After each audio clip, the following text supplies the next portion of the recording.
You're listening to The Pete Shepard Show.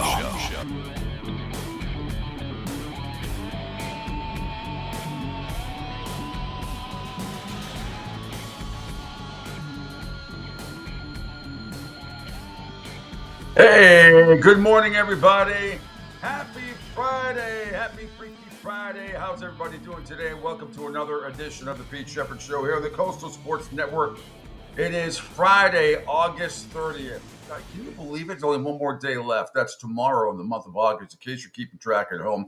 How's everybody doing this morning? Welcome to another edition of The Pete Shepard Show here on the Coastal Sports Network. Thanks for checking us out across the video platform today on X, on Twitter. Follow me at pshep326, on Facebook at SR1029 The Game, SR1029thegame.com, Ion TV, Ion Tampa Bay. We are powered by them. CSN Florida, Rumble, Spotify, LinkedIn, Twitch, and YouTube. You can call or text the show 727-858-6650.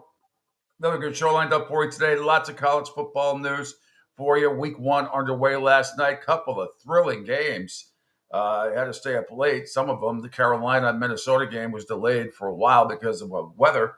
But what a finish over there. And tough luck. North Carolina wins, but they lose their quarterback. The Colorado North Dakota State game lived up to expectations as well. We'll get into all of that. And by the way, if you had Arkansas Pine Bluff plus 69.5 points last night, you lost. Arkansas scored on every drive they had, 10 drives for 70 points. They won 70-0. There's some other outrageous scores last night, as well as some of these smaller schools, FCS schools. Didn't put up much of a fight, but just got a mini payday. We'll go through the scores. We'll preview some big games. Some other, obviously, big games coming up this weekend. Miami and Florida at the Swamp. I'll be heading there myself as soon as I get off the air today. It's going to be fantastic. Looking forward to it. Big bash tonight at Capone's, and then another bash tomorrow on the field. I'll get into the details. I'll share them with you as well. Jim the Beef Guy coming up at 9. We'll have a Red Sox report at 8:15. They lost again. They lost, snapped a two-game mini winning streak. They lose last night to the Blue Jays, got shut out. Jim the Beef Guy going to join us at 9:05 this morning. He's going to tell you what's going on with his awesome restaurant. And now it's football season, time to get those catering platters going. And then my good friend, the lovely and talented Catherine Tappan at 9:30 this morning from NBC Sports. Big Ten night, Big Ten Saturday night, college football-wise, that she is a part of. Obviously, she is awesome. She'll be on the sidelines. She's going to join me live from Ann Arbor, Michigan, from the Big House, as Michigan will host Fresno State tomorrow night.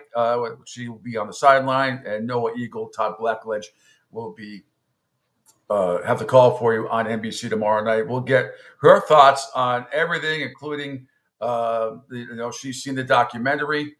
I already know a couple of her thoughts on how she feels about it. We were going back and forth text-wise yesterday.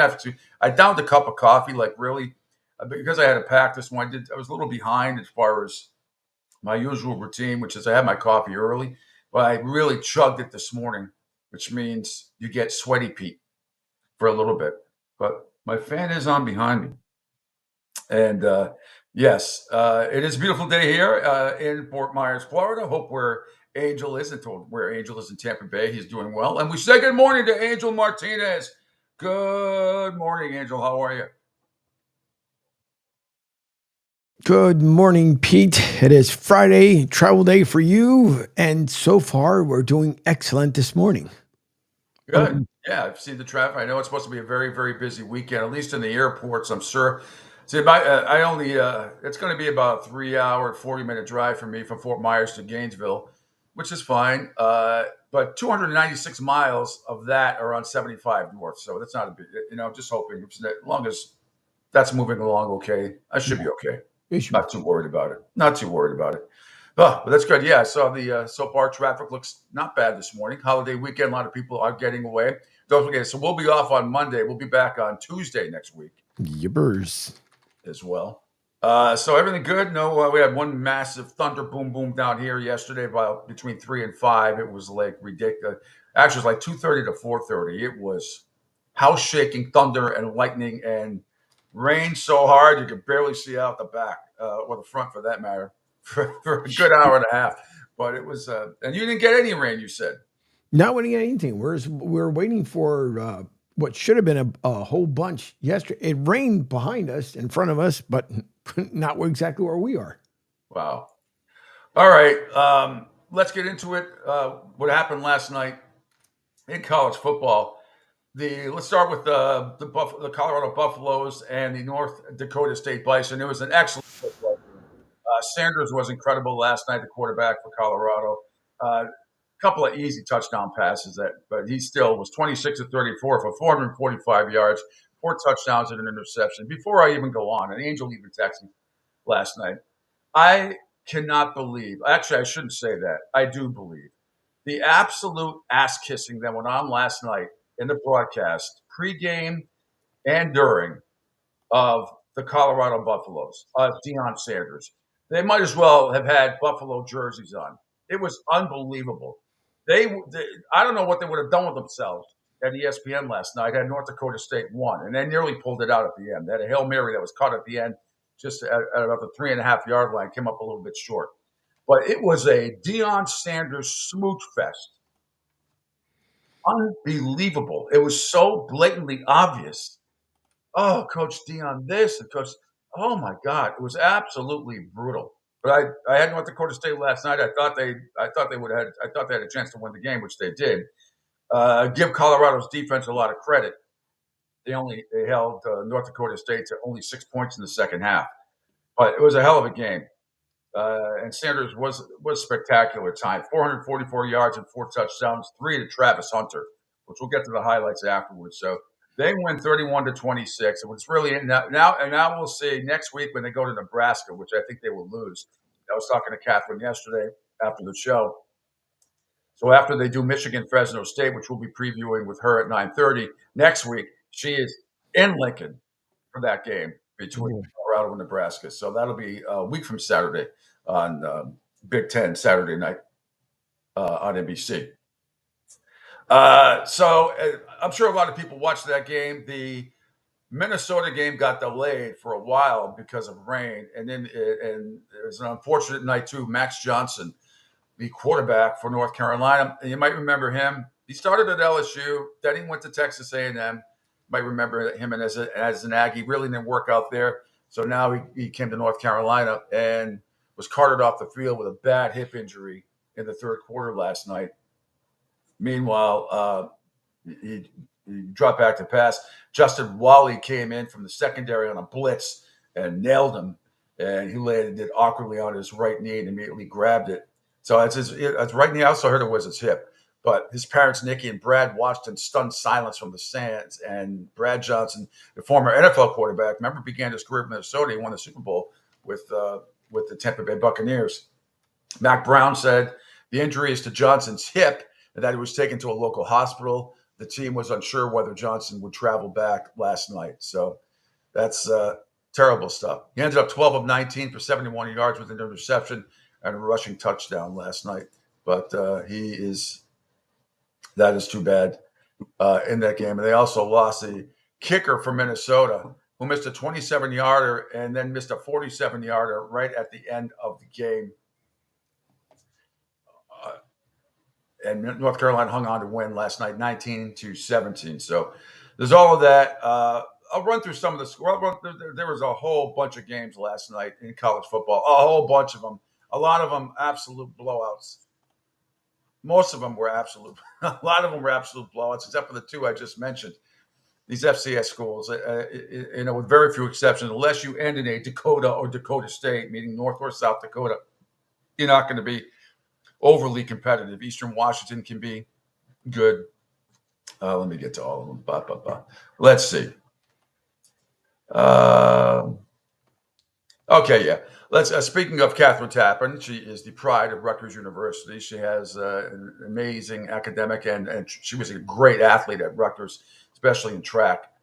Rutgers beat Howard last night, 44-7.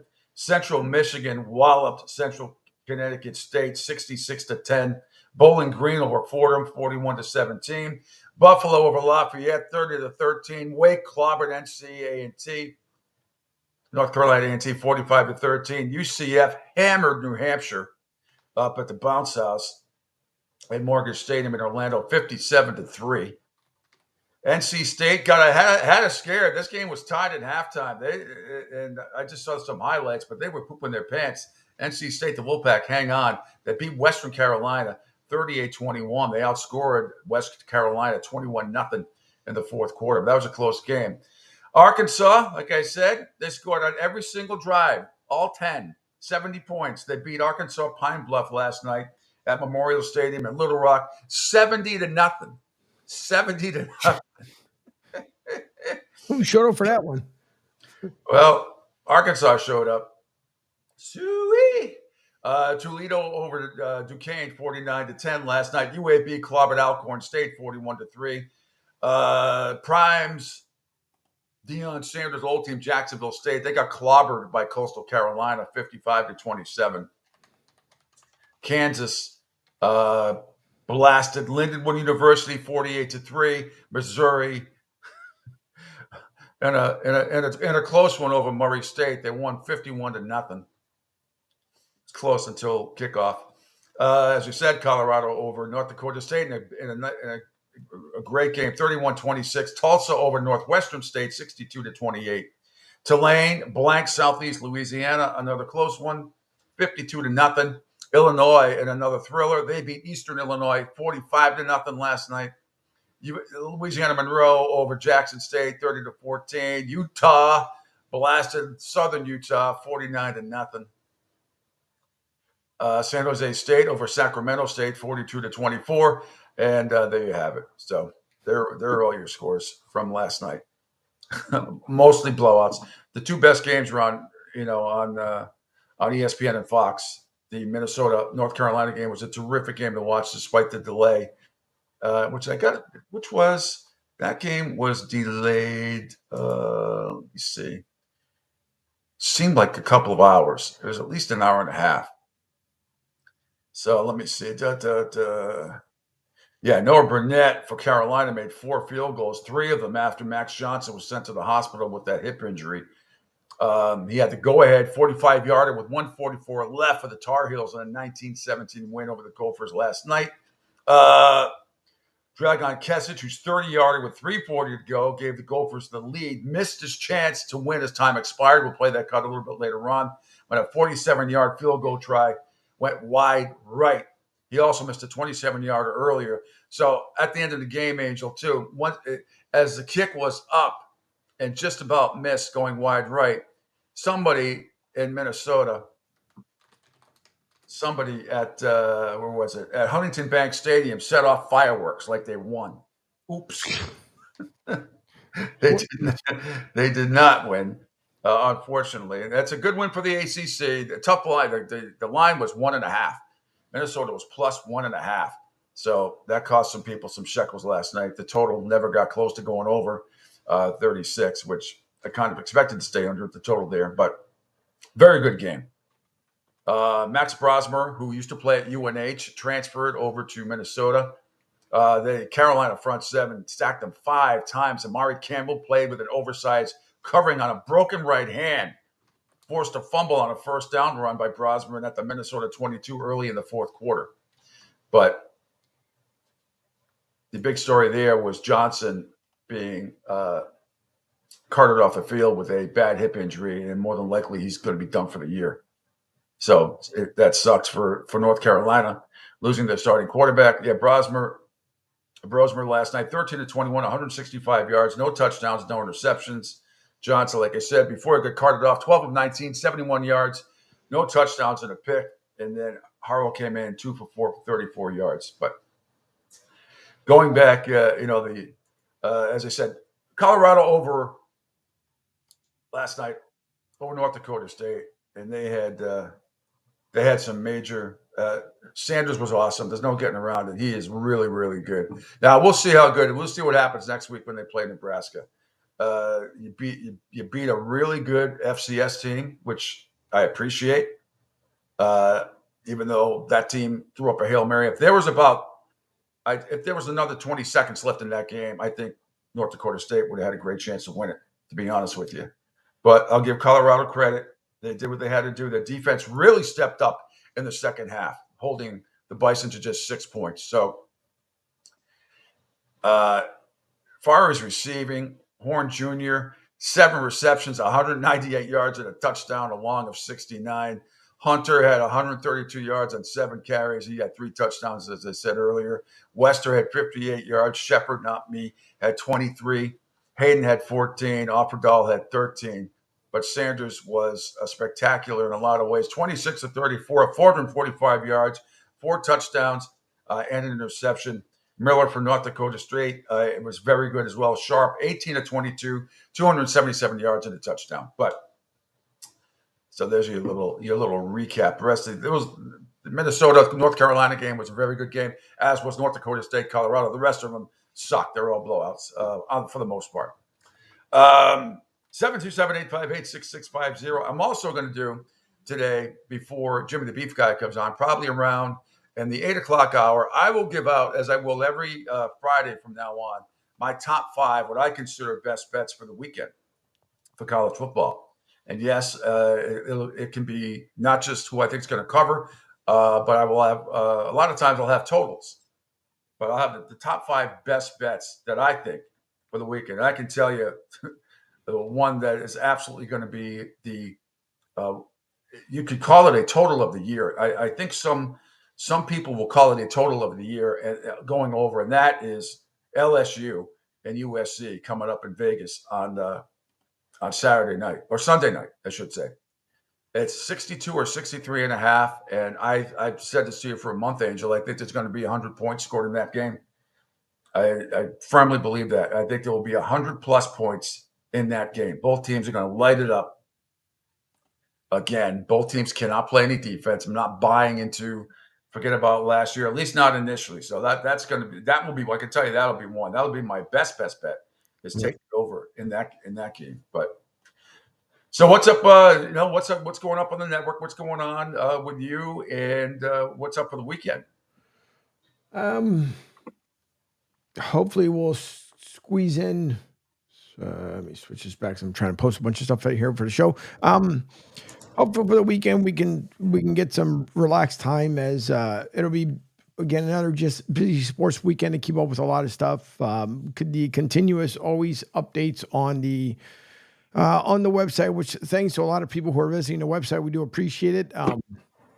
As we're getting a good amount of volume traffic, and we appreciate those two who are starting to download the app. As we mention on the show all the time, you can go to sr1029thegame.com and you guys can visit the website, download the link directly from there, meaning for your Apple, Android app, Windows PC, MacBook, the whole 9 yards. You guys can download the app from there. Still got a bunch of updates to do. And I swear it's like I'm using now 84 hours of a 24-hour day, but not too much going on. Like I said, hopefully maybe a little R&R if possible over the weekend, but it's just getting everything ready for next week. And hopefully some new shows that will be lined up for the network as well, for the evening hours and the afternoon hours. And then, so there's just updates and more updates as usual. All right, we're doing an awesome job. Yeah, and again, this network is growing leaps and bounds. We're getting phone calls from a lot of people that want to be part of it. So we're just we want to fit everybody in as much as possible. And sometimes there's overlapping time slots of what people can do and what they can't do. So we're trying to figure it all out. But you do a great job, Angel, putting it up on the webpage every single day. And because not only are you executive producer, I mean, you're doing the scheduling and everything else, and it's doing an unbelievable job. NFL news, finally, Angel, if we go to Total Sports Prep, and I want to scroll down to the last on page 2 of the NFL cuts. As soon as finally Brandon Ayuk reaches a deal with the San Francisco 49ers yesterday, it's about time. He gets extension includes 4 years, $120 million. The extension includes $76 million guaranteed, with $47 million to be paid to Ayuk before April 1st of 2025. But Jim Miller and Pat Kerwin on Sirius XM NFL Radio break it all down. Oh, I see the NBC. Hold on. Let me look at the other one because I got the NBC Sports one right there. I see it. The San Francisco 49ers and Brandon Ayuk have agreed to a deal. So this is according to Ian Rappaport on X. Ayuk is going to get a front-loaded 4-year deal worth $120 million, $76 million in guarantees per Mike Garafolo on X. So the average comes in about $30 million. Supposedly was flirting with Pittsburgh. Supposedly was flirting with Cleveland. Supposedly was flirting with Commanders. That doesn't seem to be the case, Pat. I don't think he was going anywhere. They keep him in San Francisco. This deal is done. I thought I got to give a lot of credit to San Francisco for handling it this way. It wasn't practicing all that business. From what I was able to gather, and I know people in some of those places, I think most teams were thinking about 28, 29 million. And I'm sure the player was looking for 33. He thought he was an elite guy, which he's very good. We're not going to complain about him. But I think sometimes the best advice is to tell the agent, go shop around, see what you can get. I don't think that the player ever jumped out and said he wanted to go to any of the cities you mentioned. And I think most of them were saying 28, 29 million, something in that ballpark. Can't be specific about that. And so they ended up paying him 30 and he's there.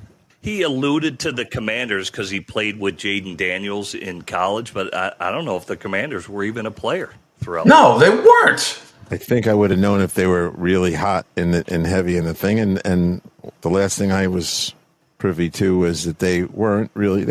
They're always fishing. I think more around the draft than now, honestly. So he's where he should be. Yeah, and the whole thing with the Steelers has now become. I still have yet to see anybody leak anything about what sort of deal was on the table for Pittsburgh. Now, I mean, if we go back to the genesis of this whole, it just seems like it was like a year ago, right? And it's like started with the Patriots are going to be interested, and then they weren't. And I understand that because Brandon Ayuk, there's no way he's coming into an unknown situation. The Patriots could have thrown that deal at him, and he's not going to come. The one that he just signed with San Francisco, which I totally understand. Then you started hearing about Cleveland, and then they faded out of the picture. But they had, Amari Cooper and blah, blah, blah. And they had something to give up. I still have not heard anything from anybody in Pittsburgh of what exactly was on the table that they were offering. And then, so Washington was never in it. I don't even know how. I'm surprised Jim even brought that up there because I had never heard Washington Commanders were anywhere getting a sniff of him. And in the end, he ends up, where, as Pat Kerwin just said, where he belongs, I guess. But I'm sure the 49ers are happy that this is all over, all said. It's all over finally. And because yesterday, or a couple of days ago, Lynch the GM was not a happy camper. Nope. If we could also, speaking of the Pittsburgh Steelers, the last cut on page 1 there of Total Sports Prep about Pittsburgh, Max Starks from SiriusXM NFL Radio explains why Russell Wilson is the right move right now.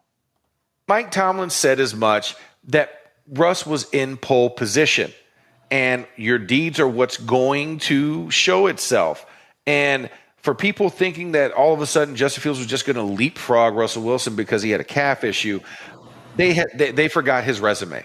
They forgot the guy still threw for over 3,000 yards before him and Sean Payton finally came to a head and he was benched. But this is a guy who's successful and does not throw a lot of interceptions, is very safe with the football, and can still make all the football throws, and has a knowledge bank that's as deep as any other quarterback that's out here today. So for people sitting there and trying to be all upset and up in arms about this wasn't the quarterback battle we were promised, look elsewhere, because this was never going to be that. This was, if Russell did not look good, then it was going to fall to Justin Fields. And Russell looked good, like you said, Brett. He went in one series, did everything. The ball moved, ball got in the end zone. What else is there to see? Mike Tomlin. All right. And here's the thing with that, Max Starks right there. All right, he looked good in that one drive. Overall, he has not looked good in camp. He hasn't looked good in the games. He hasn't. I'm sure he's probably played better in camp. But the one part I absolutely agree with. There is no question that Russell Wilson, we talked about this for 2 months, that Russell Wilson it was going to be his job initially. I still think Justin Fields, when it's all said and done, will play more games. Same way I feel about Drake May over Jacoby Brissett with the Patriots. But yeah, it's not shocking at all that Russell Wilson got named the starter for the Steelers. I think most of us thought that was going to be the case. He really would have had to suck in games for them to give the ball to Justin Fields to start. But that didn't happen. But I mean, it's not like Justin Fields lit it up either. I thought he looked a little bit. In the games that I watched and the highlights that I watched, at least against probably a lot of 2s and 3s, he looked better to me than Russell Wilson did. But it didn't matter. Russell Wilson was always going to be the starter. Seemingly, same thing with the Patriots. Angel, if I could have you go to my Twitter page and scroll down, it's the first one yesterday. Gerard Mayo finally comes clean about who's going to be the starting quarterback. And as most of us told you, it's probably going to be Jacoby Brissett. I would have rather seen Drake May. But Gerard Mayo, we could play that video, Angel.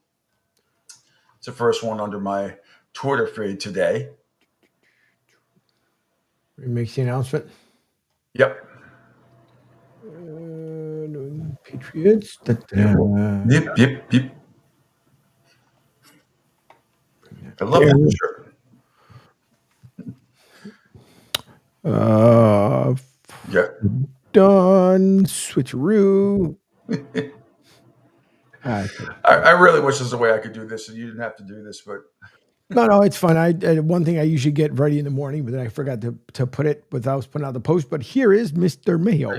We have decided, or I have decided, that Jacoby Brissett will be our starting quarterback this season. Now, in saying that, as an organization, we're 100% behind Jacoby. There is no, you got a guy right here, you got a guy right there. We're 100% behind Jacoby. And I had an opportunity to talk to Drake. I had an opportunity to talk to Jacoby separately and also together. And I feel like we're all on the same page from an organizational perspective. We have decided, or I have decided, that Jacoby. All right. They have Gerard Mayo right there. So Jacoby Brissett, worst kept secret. I don't know why I could have announced this 2 days ago, but wait until yesterday. And he'll be starting when the Patriots go to Cincinnati and lose a week from Sunday.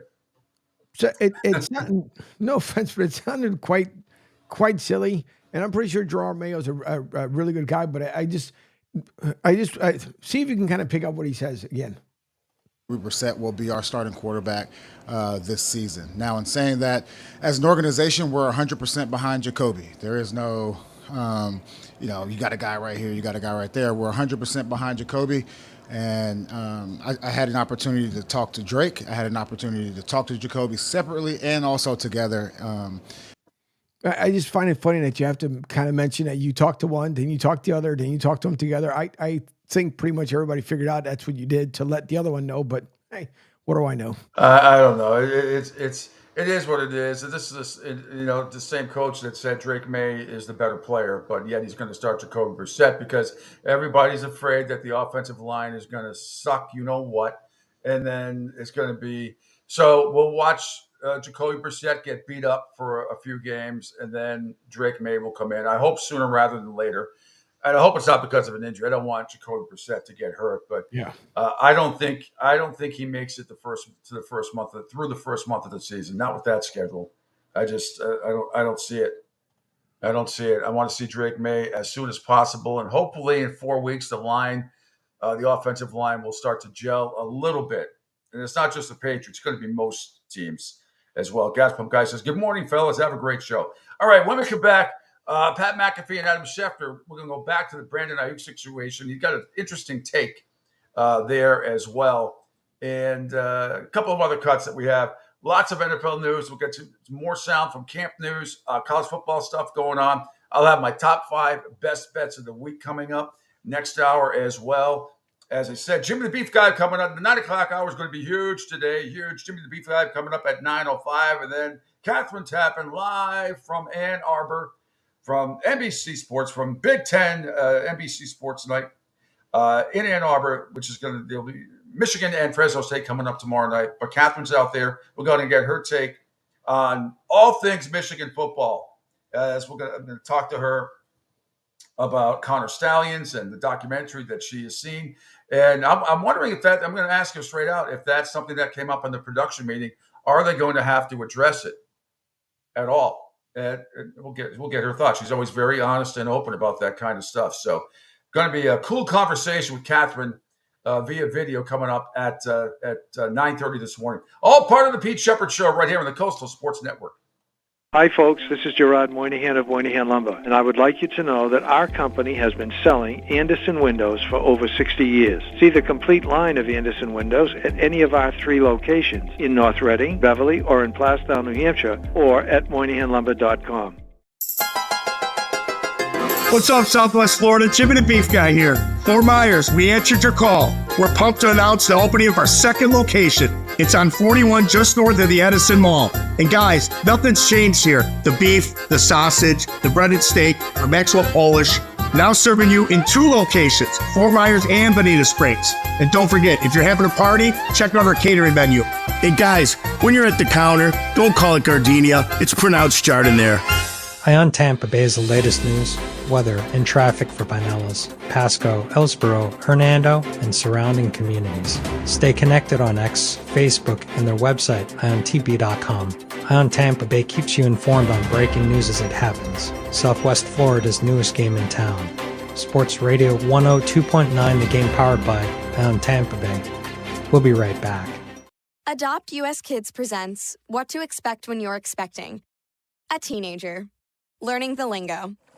Today I'm going to help parents translate teen slang. Now, when a teen says something is on fleek, it's exactly like saying, that's rad. It simply means that something is awesome or cool. Another one is totes. It's exactly like saying, totally, just shorter. As in, I totes love going to the mall with Becca. Another word you might hear is jelly. Jelly is a shorter, better way to say jealous. As in, Chloe, I am like so jelly of your unicorn phone case. You don't have to speak teen to be a perfect parent. Thousands of teens in foster care will think you're, rad just the same. To learn more, visit adoptuskids.org. A public service announcement brought to you by the U.S. Department of Health and Human Services, Adopt U.S. Kids, and the Ad Council. This is the story of a very special woman. In a matter of seconds, she turned herself into a great mathematician or an entrepreneur. Her knowledge was limitless and still is. She could also make monsters disappear, especially those that lurked in the shadows under the bed. Once, this woman put back together a teenage girl's broken heart, which had been shattered in 1,000 pieces, just by giving her a bear hug. She masqueraded as a regular person at work, but as a superhero at home. Everyone knows her as Gabriella. I still call her Mom. Your hero needs you now, and AARP is here to help. Find the care guides you need to help, complete with tips and resources at aarp.org/caregiving. A public service announcement brought to you by AARP and the Ad Council. Hey, Dad, your prescription will be ready in just a minute. Hey, Dad, your laundry will be ready in just a minute. Dad, your lunch will be ready in just a minute. Hey, honey, why don't you take a minute? When you help care for a loved one, you give them as much time as you can, making sure they're safe and comfortable. But it's just as important that you take some time for yourself.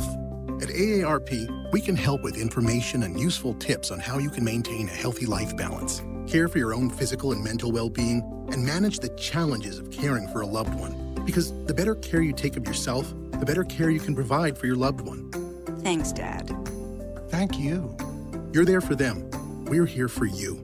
Find free care guides to support you and your loved one at aarp.org/caregiving. That's aarp.org/caregiving. A public service announcement brought to you by AARP and the Ad Council.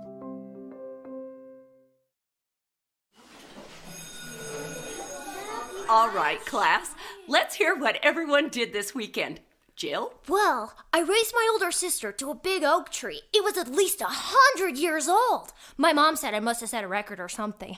And then we went down by a stream and perched up on this huge rock and saw all these little minnows swimming around way below us. And then I rescued my little brother from an evil slug king who was guarding him at the Bush Fortress. And my sister and I brought him back to our super twig fort for safety. And then we all laid out and told stories until it got dark. And the Big Dipper led us all the way home. Awesome. Where were you, Jill? Yeah. We went to the forest. It's not that far away. Anyone want to come this weekend? Ask your parents to take you and your friends to the forest this week and find the fun, adventurous you. It's closer than you think. Check out discovertheforest.org.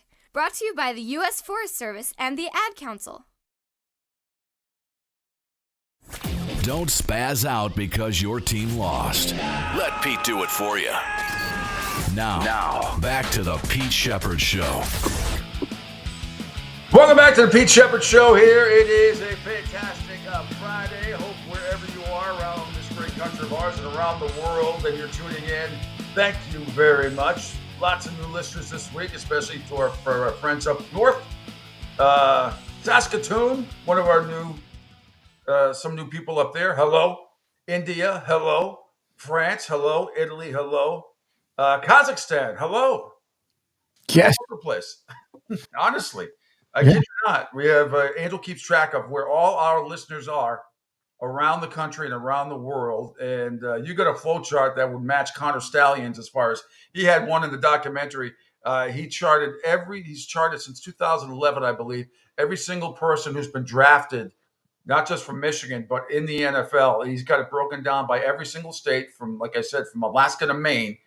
And regionally, he's got blue dots, yellow dots. He's got all this stuff. He wrote the formula himself. The guy's a genius.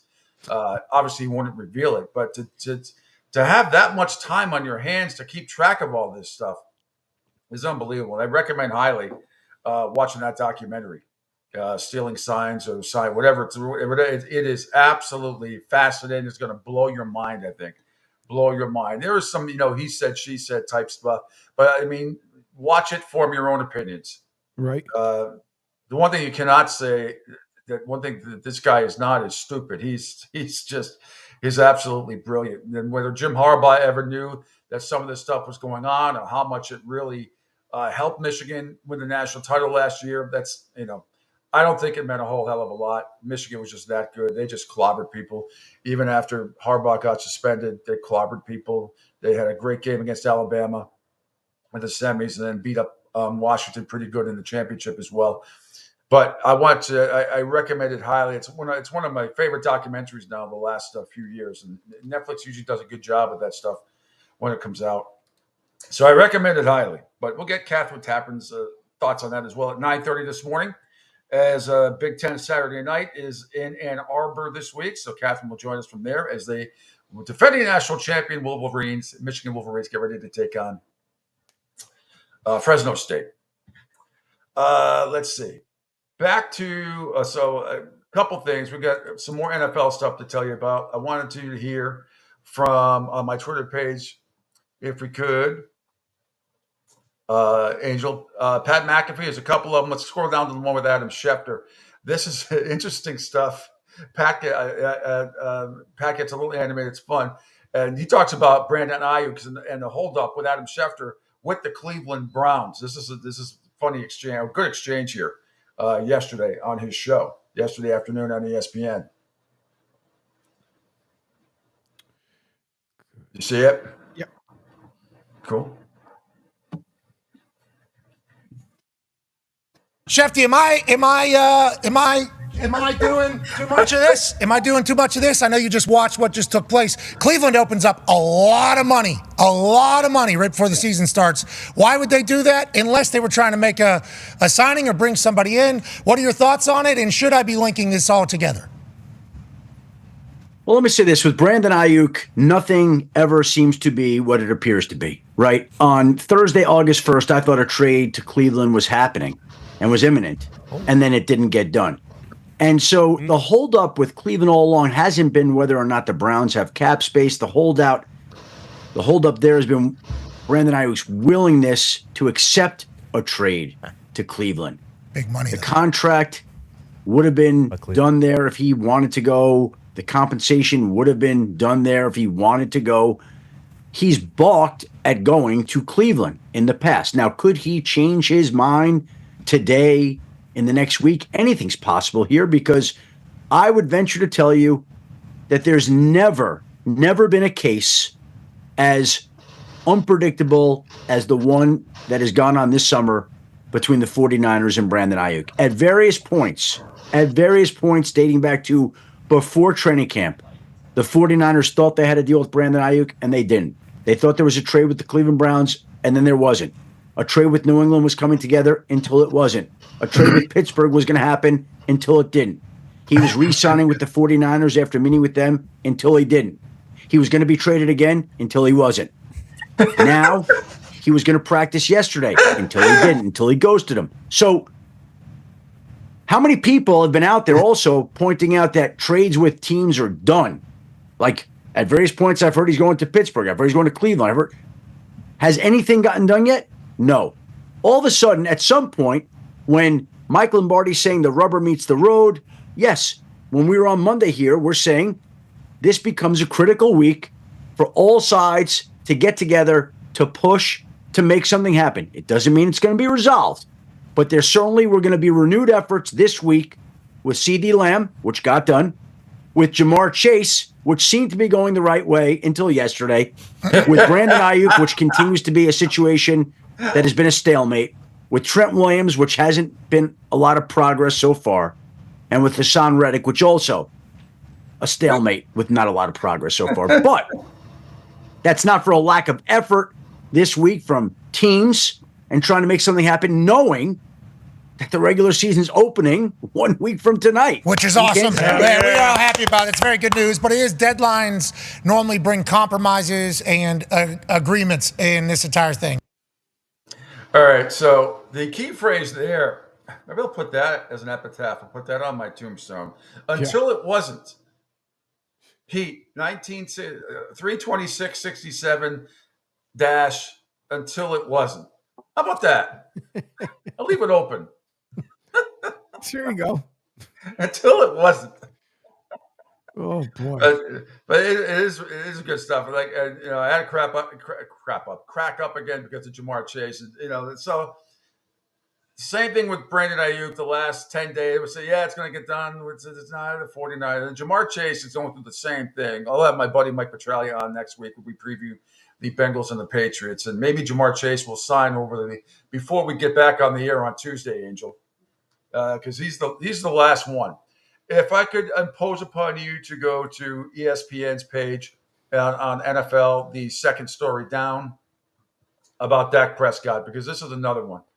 This is getting really, it's Dak Prescott is going to be the highest paid player. I keep saying it. When it's all said and done, no matter who it is, he will be the highest paid player in the NFL. But yesterday, Stephen A. Smith on First Take talked about Dak Prescott. Has he earned a large extension? And I'll let you hear his thoughts, and then I have mine on that as well.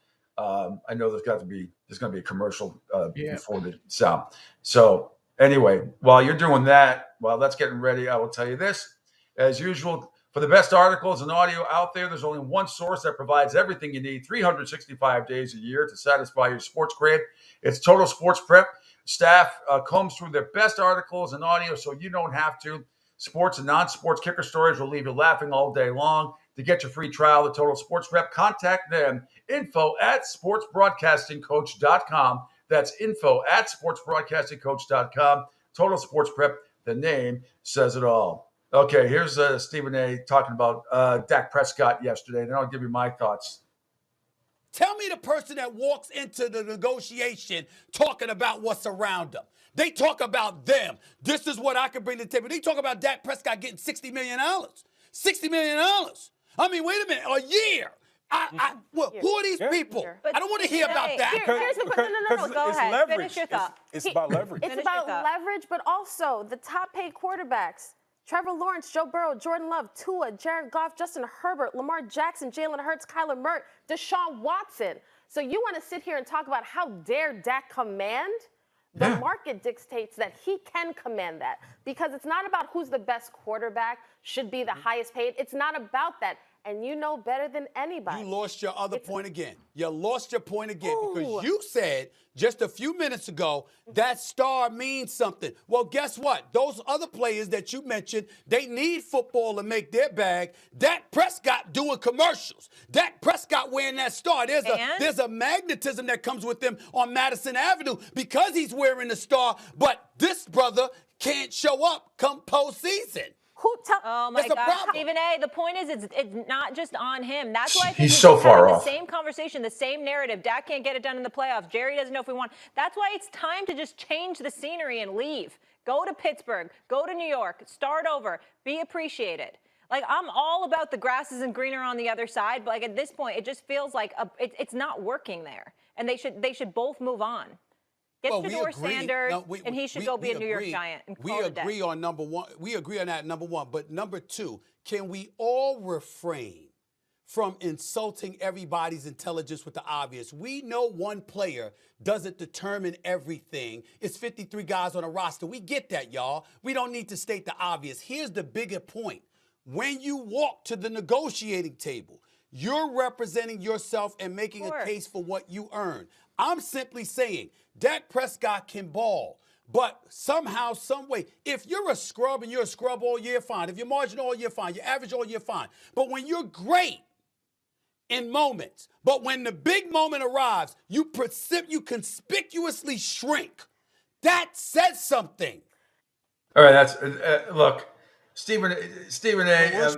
I'm not disagreeing with what you said there at the end, but you're missing the point. And I can't believe he just doesn't get it, and everybody else on the panel tried to tell him. It doesn't matter. He is talented enough, and the way the market is right now, it's very simple. It's obvious. He will be the highest paid player in the NFL when it's all said and done. You got Jordan Love out of Green Bay, Trevor Lawrence out of Jacksonville, Joey Burrow in Cincinnati. They are the highest paid quarterbacks right now at $55 million per season. So you want to go, we can bring to the table just right there. Then followed by Detroit's Jared Goff at $53 million. He can go, you talk about a bargaining chip. All right. How many playoff games has Jordan Love won? How about 0? So right there, Stephen A., your argument falls flat on its face because Dak Prescott at least has won a playoff game. Yeah, he hasn't won a lot of them. He has one. And it's just the way the market, I don't understand how people don't understand, especially somebody like him. And you should know better. It's where the market is right now. Tua Tagovailoa just got the highest paid salary in Miami Dolphin history. That's what it is. You know what was going to happen. Trevor Lawrence, Tua, all this stuff. We all knew what was going to go on. And if Jerry were smart, he would have cut this. He would have given Dak Prescott the extension before any of that stuff happened. Or maybe Dak Prescott and his agent just said, we'll just wait and see how these other guys do. But in the end, Dak Prescott is going to be smiling, like the Cheshire Cat from Alice in Wonderland. How about that reference? That's a good one. Because he will be the highest paid player in the history of the NFL for now. And then somebody else will beat it. That's just the way it is, Stephen A., man. How can you not see this stuff? It's real simple to me. So the Cowboys have had discussions with Todd France. That is, you hear Todd France. That is Dak Prescott's agent. The deal doesn't seem close. Prescott said it would be up to France and the organization if negotiations continue into the regular season, not him. The Cowboys and France negotiated over multiple years before their agreement in 2021. The Cowboys have only a matter of months now because they cannot place the franchise tag on Prescott after the season. So that allows him to hit the open market. And why wouldn't he? Seriously. Why would Dak Prescott want to sign right now? Unless Jerry Jones comes in and adds like 30% to the last offer that was made to Jordan Love, Trevor Lawrence, Joe Burrow. They're all getting $55 million per season. So if Jerry Jones comes in and says, okay, we'll make you the highest paid quarterback, we'll give you $65 million a season, and God only knows how much, well over $100+ million guaranteed money, maybe he and Todd France would accept it. Right. Or maybe they say, screw you, hippie. I'm going to wait until I'm going to hit the free agent market. You guys have disrespected me. He won't come out and say that. but if you can read between the lines, he might say that when it's all said and done. I personally, it has to be that kind of an overwhelming Godfather offer by Jerry Jones. Otherwise, I'm waiting. And Jerry Jones may very well have it in his head that he still doesn't want him anymore. So we have to factor that in too. I don't know if Jerry Jones wants him. He says you don't know what to believe when Jerry Jones speaks. You really don't. Yep. So I don't know. If I'm Dak Prescott, I gamble on myself and I wait. I don't sign a deal with Dallas unless it's so crazy over the top. That's the only way you're going to get him. He's going to have to. He is going to make somewhere between 60 and 65 million a year when this is all said and done. Whether you think he deserves it or not, that is where the market. And trust me, I don't think he deserves. I don't think a lot of these guys deserve it, obviously, but that's what the market dictates right now. So you get what the market dictates. It is what it is. It's like people who get upset about high prices, and I do as well, going into big games and how much money it costs for a family of four, how nobody can afford a lot of stuff and everything else in some of the big cities. But it's what the market dictates. And soon, if your team starts to stink, then prices will go down, or maybe tickets will be more available. But the same thing in negotiations. It's what the market dictates. It is. And when you have Jordan Love, who's never won a playoff game in there. Oh, actually, no, I take that back. Right, Jordan Love did. Was that the playoff game last year? They whipped Dallas. Yeah. Yeah, that's okay. So I'm sorry. Everything's is like mush in my head today because I'm so excited about going to Gainesville. But yeah, so Jordan Love whipped him and the Cowboys, whipped the Cowboys defense last year in that game. But it doesn't matter. Even if it was the other way around, it doesn't matter. It's where the market is right now. And nobody out there can tell me anything but Dak Prescott, when it's all said and done, he will be the highest, not only the highest paid quarterback, he will be end up the highest paid player in the history of the NFL for at least a week till somebody else comes along, or at least a year or so. Prescott will count $40 million against the Cowboys salary cap next season, by the way, in 2025. So he said on numerous occasions he wants to stay in Dallas, but he's acknowledged there could be a future with him playing in another uniform. He says, I am super blessed to play this game, to be in year 9, to feel as I do, healthy as I do, as confident as I am, the experiences that I've had. I'm blessed to play this game. I'm getting paid a lot of money to do it. I've already got paid to get paid again. That's just part of it. I'm due up for that, whether it's signing here or whether it's somewhere else that I don't care to think about at the moment. It's all part of it. For me, it's like I said, it's about controlling what I can and being the best version of myself and best leader, and make sure all the guys here understand that we're on a mission, blah, blah, blah, blah, blah, blah. All that stuff. By the way, did you want to hear the one behind it where he talked about the no deadline for Cowboys for Dak Prescott? Yeah. All right. Let me do the. Here we go. Presto. Whoop, hold on. Let me go back to. No, don't go that fast. Daggone it. Come back. And let me go back to here. Come on. Play nice. Because I think the other one was a little bit interesting as well. So make that full screen. And here we go. Guy Dak Prescott, who's a top 10, who's one of the top 10 best quarterbacks that we have in the game, is going to be on the open market for anybody to bid on. I mean, it's hard for me to wrap my mind around, and I do not expect it. Once we get to playing games, I don't expect any type of contract negotiation to go on. It's going to be all about football at that point. No, it shouldn't. But Greeny's point is an important one, which is you are hoping that you're going to tap dance on that sentimentality, that history, those years together, those 8 years of and then also the future, what it means.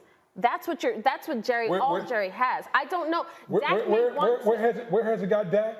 It's gotten him to be a very rich man, but when we talk about the legacy of Dak Prescott, where has that gotten him in Dallas? Listen, let me tell you, if I was Todd France, he's not picking up a pen. I'm not picking up my phone. I will talk to you later when I talk to all these other teams. However, Dak Prescott may see Aikman, may feel like this is home, this is where I want to be, and that is what Jerry will actually hope for. I'm going to save the Stephen A. because you have to hear what Stephen A. said about all of this, and we don't have time for the appropriate reaction to it in this moment, and we will get to it. But Harry, I will throw that thought to you. I think what Jerry Jones is counting on is the fact that if indeed, when this season comes to an end, let's just live in a world where he doesn't get a deal done before the year, which feels unlikely, that if all the different teams come in and they're all offering him roughly the same thing, that Dak will choose to stay there because there is value in the star, there are no state taxes in Texas, all those things. He's counting on the fact that if he wants to keep Dak one way or another, he will be able to.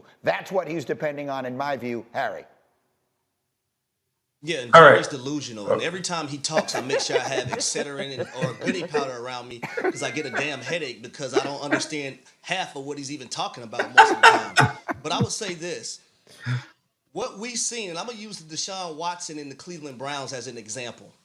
You're going to have a team out there that's desperate. Desperate for what? A quarterback that's needed in the National Football League. So when I look at the Giants, when I look at the Raiders, when I look at potentially the New Orleans Saints, all it takes is one team to give Dak Prescott everything that he's asking for him to be gone. So Jerry can play that game if he want to, but he better go back to that preseason game where Trey Lance threw 5 interceptions and realize that he has a franchise quarterback, and after this season, give the man what he wants.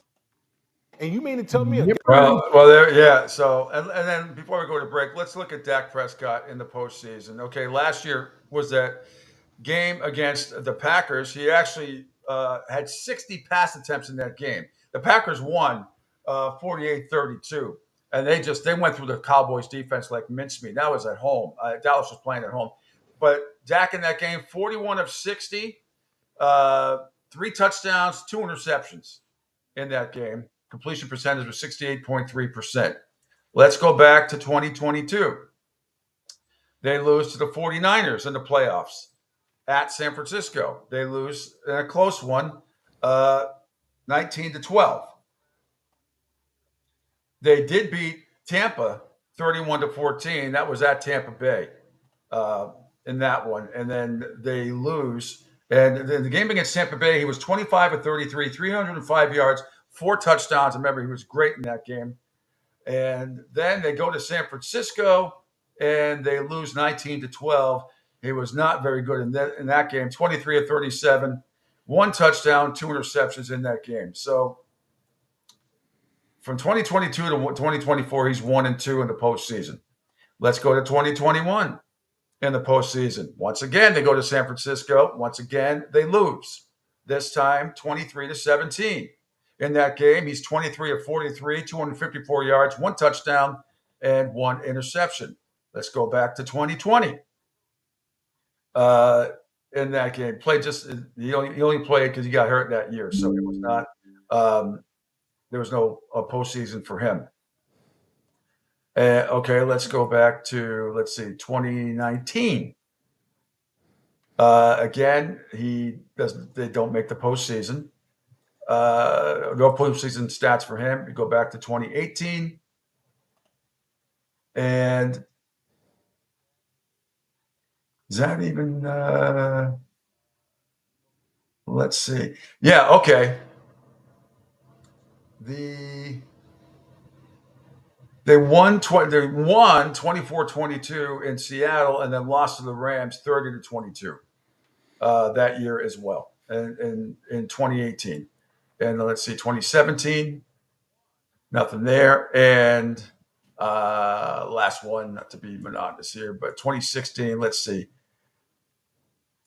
They go to Green Bay and they lose 34-31. He had 24 of 38 in that game, 302 yards, and 3 touchdowns, 1 interception. But lost at home to Green Bay in that one, 34-31. So it's just he's won a couple of games in the playoffs, but not anything lately. People are going to remember that game last year. That was more on the Dallas Cowboys defense than anything else. But the bottom line is Dak Prescott is going to get paid.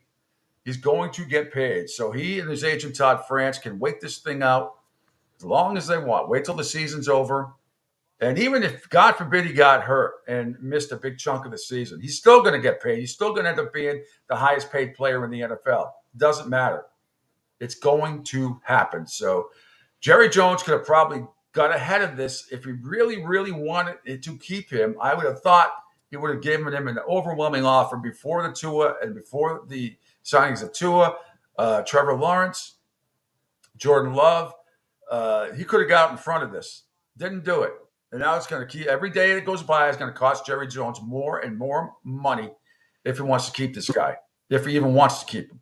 Right. You heard Harry Douglas say, I don't understand what Jerry Jones is saying. Most of us feel that way.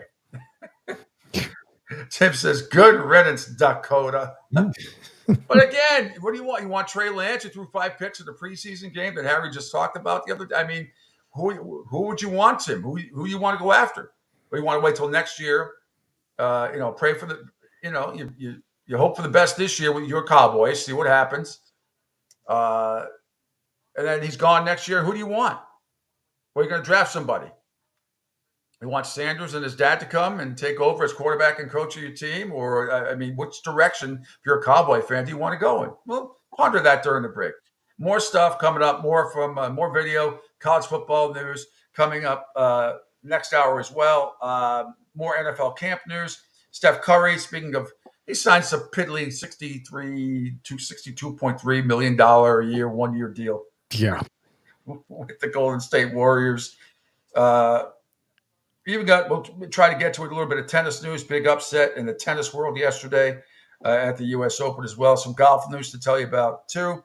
But the big news is NFL and college football. Week 1 is underway. Already a couple of good games last night. There's going to be some fantastic games coming up this weekend. Tim says, Winston, Minshew, Brady.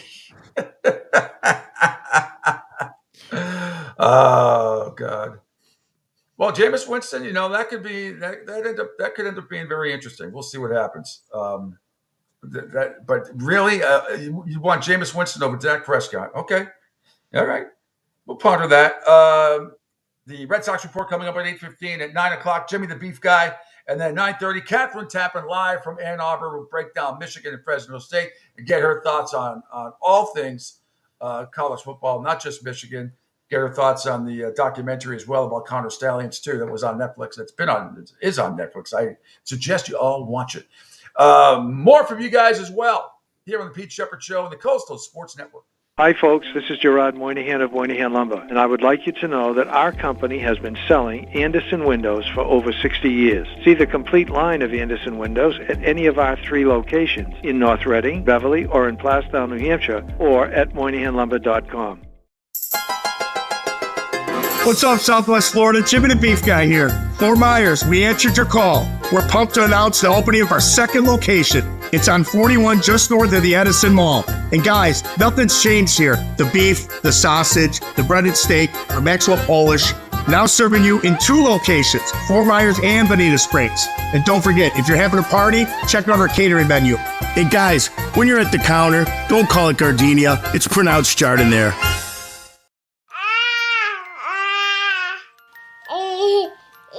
To some people, the sound of a baby babbling doesn't mean much. But that's not necessarily true. By 6 months, they're combining vowels and consonants. By 9 months, they're trying out different kinds of sounds. And by 12 months, their babbling is beginning to take on some meaning. Especially if there's no babbling at all. Little to no babbling by 12 months or later is just one of the possible signs of autism in children. Early screening and intervention can make a lifetime of difference and unlock a world of possibilities. Take the first step at autismspeaks.org. A public service announcement brought to you by Autism Speaks and the Ad Council. The following is made possible by Dad. Why was the basketball court all wet? Because the players kept dribbling all over it. The dad joke. Corny, grown-worthy, but also one of the simplest ways to share a moment with your kids. Why do you have to be careful when it's raining cats and dogs? Because you might step in a poodle. And kids that spend more time with their dads grow up to be smarter, more successful. Can I tell you a cat joke? Just kidding. And with any luck, funnier adults. Why didn't the skeleton go to the dance? Because he didn't have any body to go with. Dad jokes rule. So take a moment to make a moment and give your kid a laugh.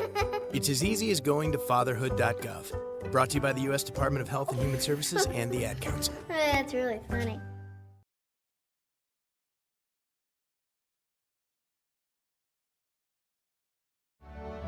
Okay, men, this is your time. Maybe you didn't choose this, but you're here now. You're gonna go out there and be an all-star caregiver. It's up to you. So what are you gonna do? You're gonna go grocery shopping, cook, clean, be there emotionally and physically. You gotta dig deeper. Drive them to physical therapy, doctor's appointments. Don't you forget about the pharmacy. No, you won't. Because that's what caregivers do. Don't give up. Don't ever give up. This is your time to show the world, your family, and yourself that you're tougher than tough. Now go out there and be the best caregiver this world has ever seen. Caregiving is tougher than tough. Find the care guides you need at aarp.org/caregiving. A public service announcement brought to you by AARP and the Ad Council. Hi, I'm Danica Patrick and proud aunt. Watching my nieces grow, play, and learn is amazing. But not every child gets to be carefree. 1 in 6 kids in the U.S. are hungry. 1 in 6. That little girl sitting alone at the playground, she can't play like the other kids. She doesn't have the energy because she's hungry. School lunch will be her only meal today. It breaks my heart that this is the reality in our country, but it's something that Feeding America is working to change.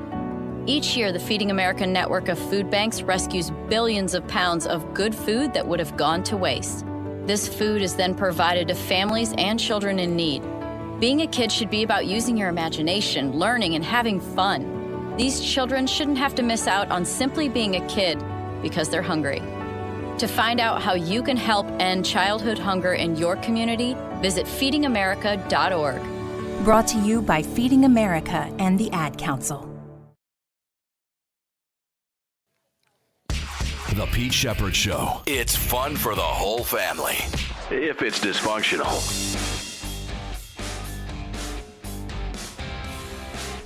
Welcome back. It's hour number 2 of the Pete Shepard Show here in the Coastal Sports Network. How's everybody doing here on this fabulous Friday? A chilly 76 degrees, but very humid here in Fort Myers today. And make jokes. Thanks for checking us out here on the Coastal Sports Network video platform. Follow me on Twitter, X at PShep326, on Facebook at SR1029TheGame, and SR1029TheGame.com. IONTV, CSN Florida, Rumble, Spotify, LinkedIn, Twitch, and YouTube. Call or text 727-858-6650. I am Pete. He is the one and only Angel Martinez. Angel, you have your show coming up today as well after this one at 10 o'clock? That's the rumor. It's the rumor. I also have a possibly a conference call, so it's like everything else. Either I'll have to put my show on the temporary hold and kick it off later, or take a very important conference call. So yeah, then next week when we come back, things will get kind of back to normal, as it's a lot for one to get done. So come next week, I should be back into a better rhythm. So I apologize for those who look for Martinez Company afterwards. It's a lot, and I try to get things done, and especially making good contacts with a lot of good folks to make things happen. So it'll either be on or be a delayed start, or I know for a fact that Q will be back this afternoon from 3 to 5, and then all of us are off for the 3-day weekend holiday. All right. Just reiterating Dak Prescott's playoff record. He is 2-5 in his career. He has, and let me see, including he is 2-5 in his career. In the last couple of years, he lost a divisional round to San Francisco in 2023. Last year, he lost it. That was at San Francisco. They got clobbered by Green Bay 2 years ago in San Francisco. Last year, they got clobbered at home by Green Bay. You have to go back to 2023. His last playoff win was that one against Tampa Bay. And before that, he lost at home against San Francisco. The year before that, in 2019, or 3 years before that, he lost the NFC Divisional at the Rams in that one. He did win a wild card matchup with Seattle back in 2019 and lost a divisional matchup with Green Bay back in 2017. So he's 0-2 the last couple of years, 2-5 overall. In the postseason, he has thrown 14 touchdowns and has 7 interceptions. So 14 touchdowns, 7 interceptions. He has thrown for 1,962 yards during that time. His completion percentage, 64.5%. His quarterback rating in the postseason is 91.8, which is pretty good. It's not horrible. It's pretty good. But people are always like, what have you done for me? What have you done for me lately? Eddie, I want what's coming to me. Exactly. Those you remember in Raw. Yeah, Yep. Fantastic. Even though I went to see him live in Providence, he was an hour and a half late. That pissed a lot of people off. But no excuse. Anyway, it was a funny show. So, yeah, there's Dak Prescott, 2-5 as a postseason starter for the Dallas Cowboys and has not won a playoff game since beating Tampa Bay back in 2023 as well, on January 16th. So your thoughts on that here on the Pete Shepard Show on the Coastal Sports Network, 727-858-6650. But it doesn't matter. He will be the highest paid player in the NFL when it's all said and done. Yep. All right. If we could, Angel, before we get to the Red Sox report, let's see. Let's do some more NFL stuff from Total Sports Prep. As long as it's up there. Let's see. Let's see. Where should we go? Well, let's stick with Dallas. Let's go to Mike McCarthy. It's cut number 4. Running back Rico Dowdle on how he's going to have a lesser role in special teams. Rico Dowdle, he's been battling health issues the last couple of years. Last year he was pretty much healthy. How vital can he be to this running game? I mean, he's going to have opportunities, and we tend to forget, Rico's, I thought he was an excellent special teams player too. So, he'll have a lesser role in special teams just because of workload focus. But yes, he's a complete running back, plays all 3 downs. I think his pass protection from his rookie year to now is, has become one of his best assets. All right. Thanks to the Cowboys webpage there. How about the cut above that? It says the offense has improved greatly from the start of camp. DeAndre, how would you describe the progress you've seen from the offense from the time you got here in the spring to where you guys are now? I'd say it's night and day. From when I first got here, just the strides that we've made in a lot of different areas. Definitely improving every single day, I would say. So I feel like we're on the right track. The running game isn't something that you can often test at full strength during the month of August. What gives you the most confidence in what you guys have done? Yeah. When you go live on week 1, that running game is going to be something you lean on? The work that we get when pads come on, especially being in camp, been a long camp, good one. Just the work that the defense gives us, that type of thing. When we get the pads on, it's kind of like we're going, it's not live to the ground, but guys is practicing full speed, full tempo with Thud and the ball carrier. So just the work that we get in practice basis kind of shows me how it'll be on Sundays. All right. Yeah, again, a lot of pressure on the Bears, a lot of pressure on their possible rookie sensation, Caleb Williams. We shall see how that plays out. What I would like to know there, Pete, is that how many people felt confident? Because, again, preseason means absolutely nothing for anyone. I don't care what sport it is, hockey, NBA, baseball, whatever. I would love to know if the fan base feels a lot more confident because they win 3-0 in the preseason, or are they just waiting once again for the bottom to fall out? No, I don't think. I think Bears fans are over the top, and you're right about the preseason. But this team they've got a lot of good offensive weapons and the potential, and a very good. I won't use the word great because we don't know, but potential to be very good, and they certainly have the weapons. He's certainly in a better position than, say, Zach Wilson was a few years ago with the Jets. Let's put it that way. I mean, you talk about night and day, and that's the thing that could happen. What if Caleb Williams was drafted back when Zach Wilson was, and vice versa? What if Zach Wilson was on this? Any rookie on this Bears team, the offense that they've assembled, is going to be in a hell of a lot better situation. So that's why I understand Bears fans, and they're over the moon on this guy, but they're over the moon on because of the offense that's been put together in this one. So I think that's, it's going to be a lot of expectations. It's going to be tough, not going to be easy. But that kid, Caleb Williams, going to have a ton of pressure on him as well. Let's see. All right, it's might as well, if I can impose upon you, Angel, to scroll down to the baseball highlights here. Let's do a Red Sox report. Always brought to you by Moynihan Lumber. Check out their complete line of Anderson windows and doors at any of their 3 locations in Beverly and North Reading, Massachusetts, and Plastow, New Hampshire. So after blanking the Blue Jays 2 days ago, 3-0, the Toronto Blue Jays blanked the Red Sox last night by a score of 2-0. And not a lot of highlights in this one. We'll play cut number 2 first. Vladimir Guerrero Jr.'s RBI double in the top of the third was all the Blue Jays would need. Coming in now. And he missed over the heart of the plate. Guerrero hits it to deep center, and it's off the wall. Servin is in to score, and Vladdy's into second with an RBI double. What a great swing.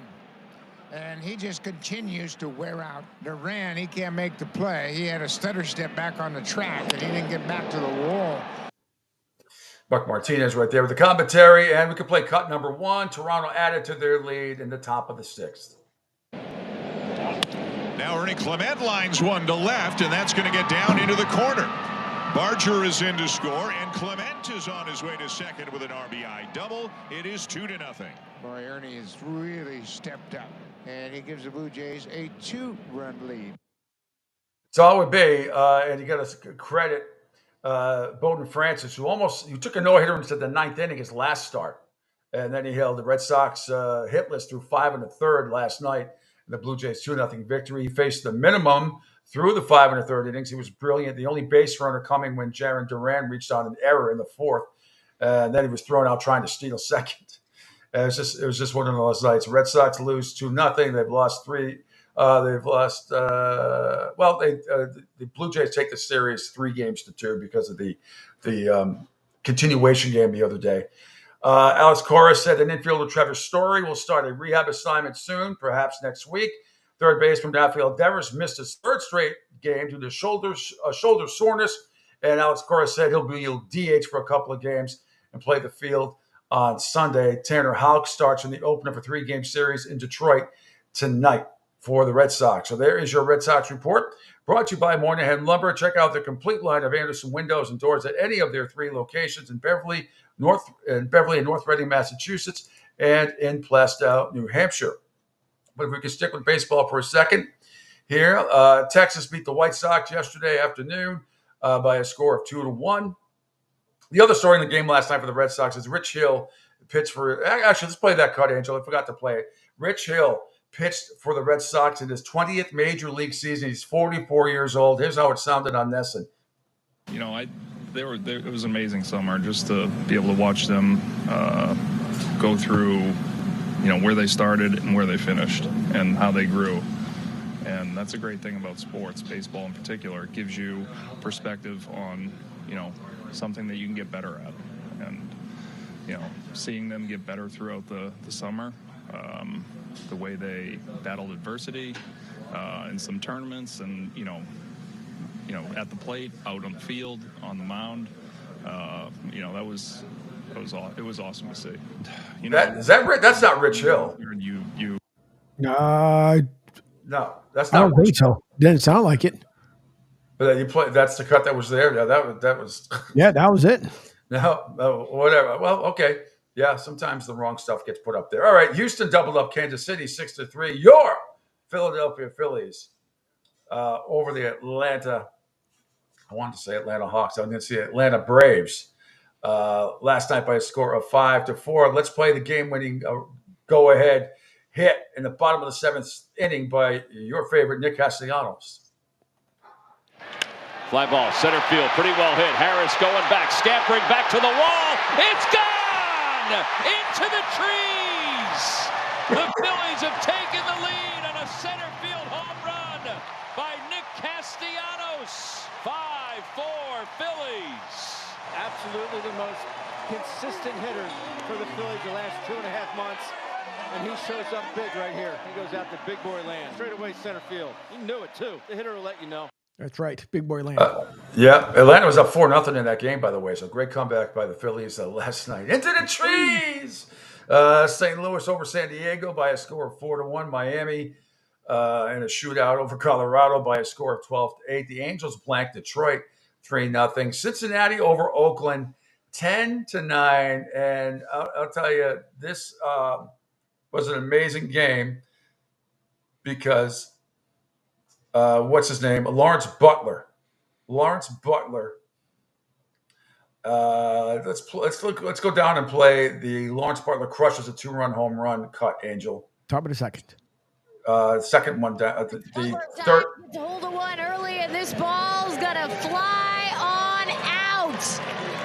Another deep home run for number 4. Make it number 17 and a 4-0 lead for the A's. I forget her name. She's terrible. Out in NBC Sports California.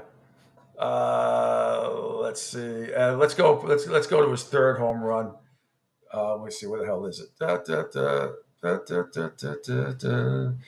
Where is his third home run? I'm trying to. I see the one below that was the crushes a 2-run homer and follows up with a duel of solo jacks, and then he's got the solo homer at the top of the 4th, and then the other one at the top of the 9th. Okay, let's go to the top of the 9th. That's the last one, obviously. Top of the 9th. Yep. On saves this season for Alexis Diaz, including his last save opportunity. That ball is belted. Lawrence Butler does it again. Oh, my God. All tied up in the Queen City, and that man in a tear. An absolute beast unleashed. Yeah, anyway, it's too bad. It's too bad for the A's because they blew it. They ended up losing that game by a score of 10-9. That was Butler's second time this season that he's had a 3-home run game. And I tell you, I saw the highlights this morning on ESPN. They were all bombs. I mean, bombs yesterday, but not good enough. The Mets, they come from behind too and beat Arizona. Let's go to the last cut there, Angel, with Pete Alonso. Second inning, Pete Alonso leads off against Ryan Nelson, who retired the side in order in the first. He's got 2 home runs and 5 career at-bats against Nelson. High fly ball, deep center field. McCarthy back to the warning track at the wall, and it's out of here. Pete Alonso puts the Mets in front. A booming shot to center field, his 29th of the year, and it's 1-0 New York. His 3rd home run in 6 career at-bats against Ryan Nelson. And with that, passes Mike Piazza on the Mets' all-time home run list, his 221st. He now trails only David Wright and Darryl Strawberry. All right, later on, Jose Iglesias had an RBI single at the 9th, but Mets win 3-2. Dodgers doubled up Baltimore 6-3. Milwaukee over San Francisco by a score of 6-0. And Angel, before we hit the break, if we could continue down to college football last night, let's start a couple of cuts I want you to hear from ESPN. Colorado and North Dakota State. The Buffaloes winning 31-26. Travis Hunter had 3 touchdown catches in this game. Here's the last one. 2-1. They just get it off into the end zone. Contact. What a catch! A miraculous, impossible catch by 12.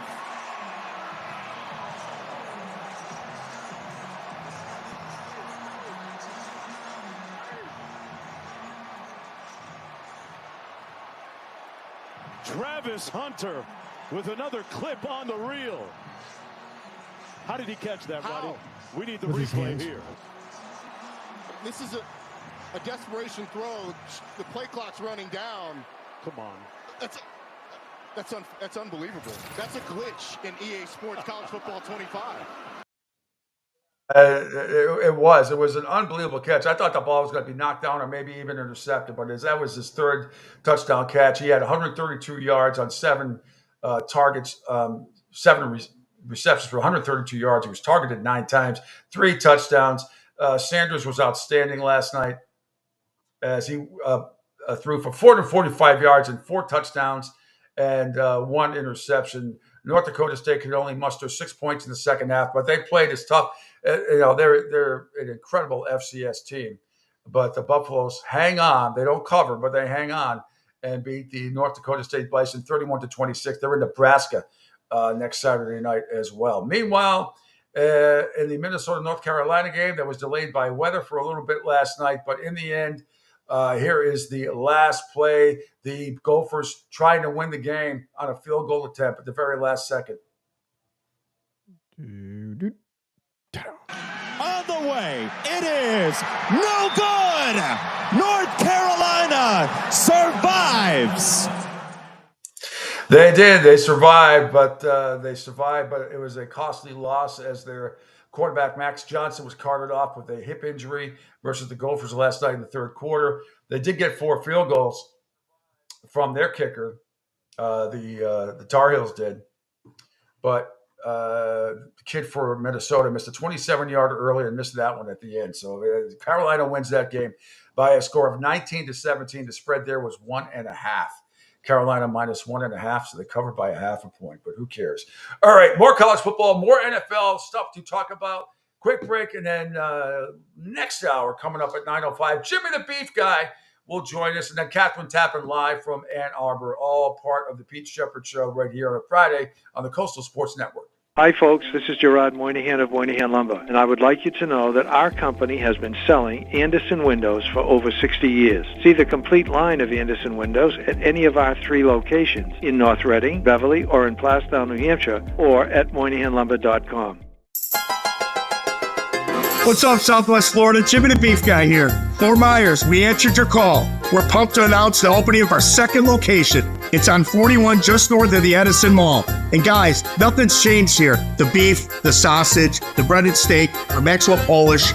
Now serving you in 2 locations, Fort Myers and Bonita Springs. And don't forget, if you're having a party, check out our catering menu. Hey guys, when you're at the counter, don't call it Gardenia. It's pronounced Jardiniere. High on Tampa Bay is the latest news, weather, and traffic for Pinellas, Pasco, Ellsboro, Hernando, and surrounding communities. Stay connected on X, Facebook, and their website, IonTP.com. High on Tampa Bay keeps you informed on breaking news as it happens. Southwest Florida's newest game in town. Sports Radio 102.9, the game powered by High on Tampa Bay. We'll be right back. Right now, our country feels divided, but there's a place where people are coming together. I gotta tell you, I was nervous to talk to someone so different than me. Me too, but I'm glad we are. Love Has No Labels and One Small Step are helping people with different political views, beliefs, and life experiences come together through conversation, and it feels good. Wow, your story is so... Interesting? Yeah. When people actually sit down, talk, and listen to one another, they can break down boundaries and connect as human beings. At lovehasnolabels.com/onesmallstep, you can listen to amazing, life-changing conversations and find simple tools to start a conversation of your own. I know one thing. This conversation gives me hope. It gives me a lot of hope, too. Take a step toward bringing our country and your community together by having the courage to start a conversation at lovehasnolabels.com/onesmallstep. A message from StoryCorps, Love Has No Labels, and the Ad Council. People do some pretty cool things in their 40s and 50s. Why should saving for retirement be any different? I mean, they go back to college, learn new instruments, start skateboarding. Whoa! Okay, maybe that one's not for everybody, but saving for retirement is. With aceyourretirement.org, you can get on track with your retirement savings no matter your age. Just have a 3-minute chat with Avo, the friendly digital retirement coach from AARP. You'll get personalized recommendations based on your input that are easy to understand and work with your lifestyle. It's quick, easy, and free. Plus, it's sponsored by AARP, so you know they got your back. Woo-hoo. Gnarly move, Dad. Thanks, sweetie. So wherever you are in your retirement savings journey, head to aceyourretirement.org and start chatting with Avo today. That's aceyourretirement.org. A message from AARP and the Ad Council.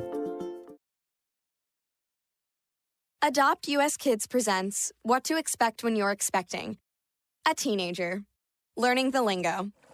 Today I'm going to help parents translate teen slang. Now, when a teen says something is on fleek, it's exactly like saying, that's rad. It simply means that something is awesome or cool. Another one is totes. It's exactly like saying, totally, just shorter. As in, I totes love going to the mall with Becca. Another word you might hear is jelly. Jelly is a shorter, better way to say jealous. As in, Chloe, I am like so jelly of your unicorn phone case. You don't have to speak teen to be a perfect parent. Thousands of teens in foster care will think you're, rad just the same. To learn more, visit adoptuskids.org. A public service announcement brought to you by the U.S. Department of Health and Human Services, Adopt U.S. Kids, and the Ad Council. This is the story of a very special woman. In a matter of seconds, she turned herself into a great mathematician or an entrepreneur. Her knowledge was limitless and still is.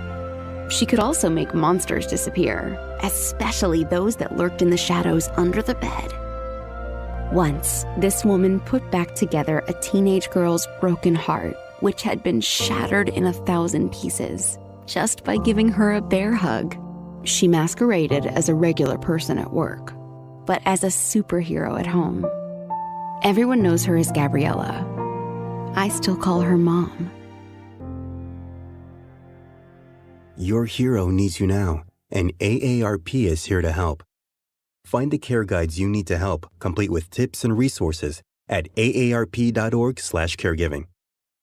A public service announcement brought to you by AARP and the Ad Council. For the best in college football and NFL talk, check out The Pete Shepherd Show, 7 to 10 a.m. Monday through Friday.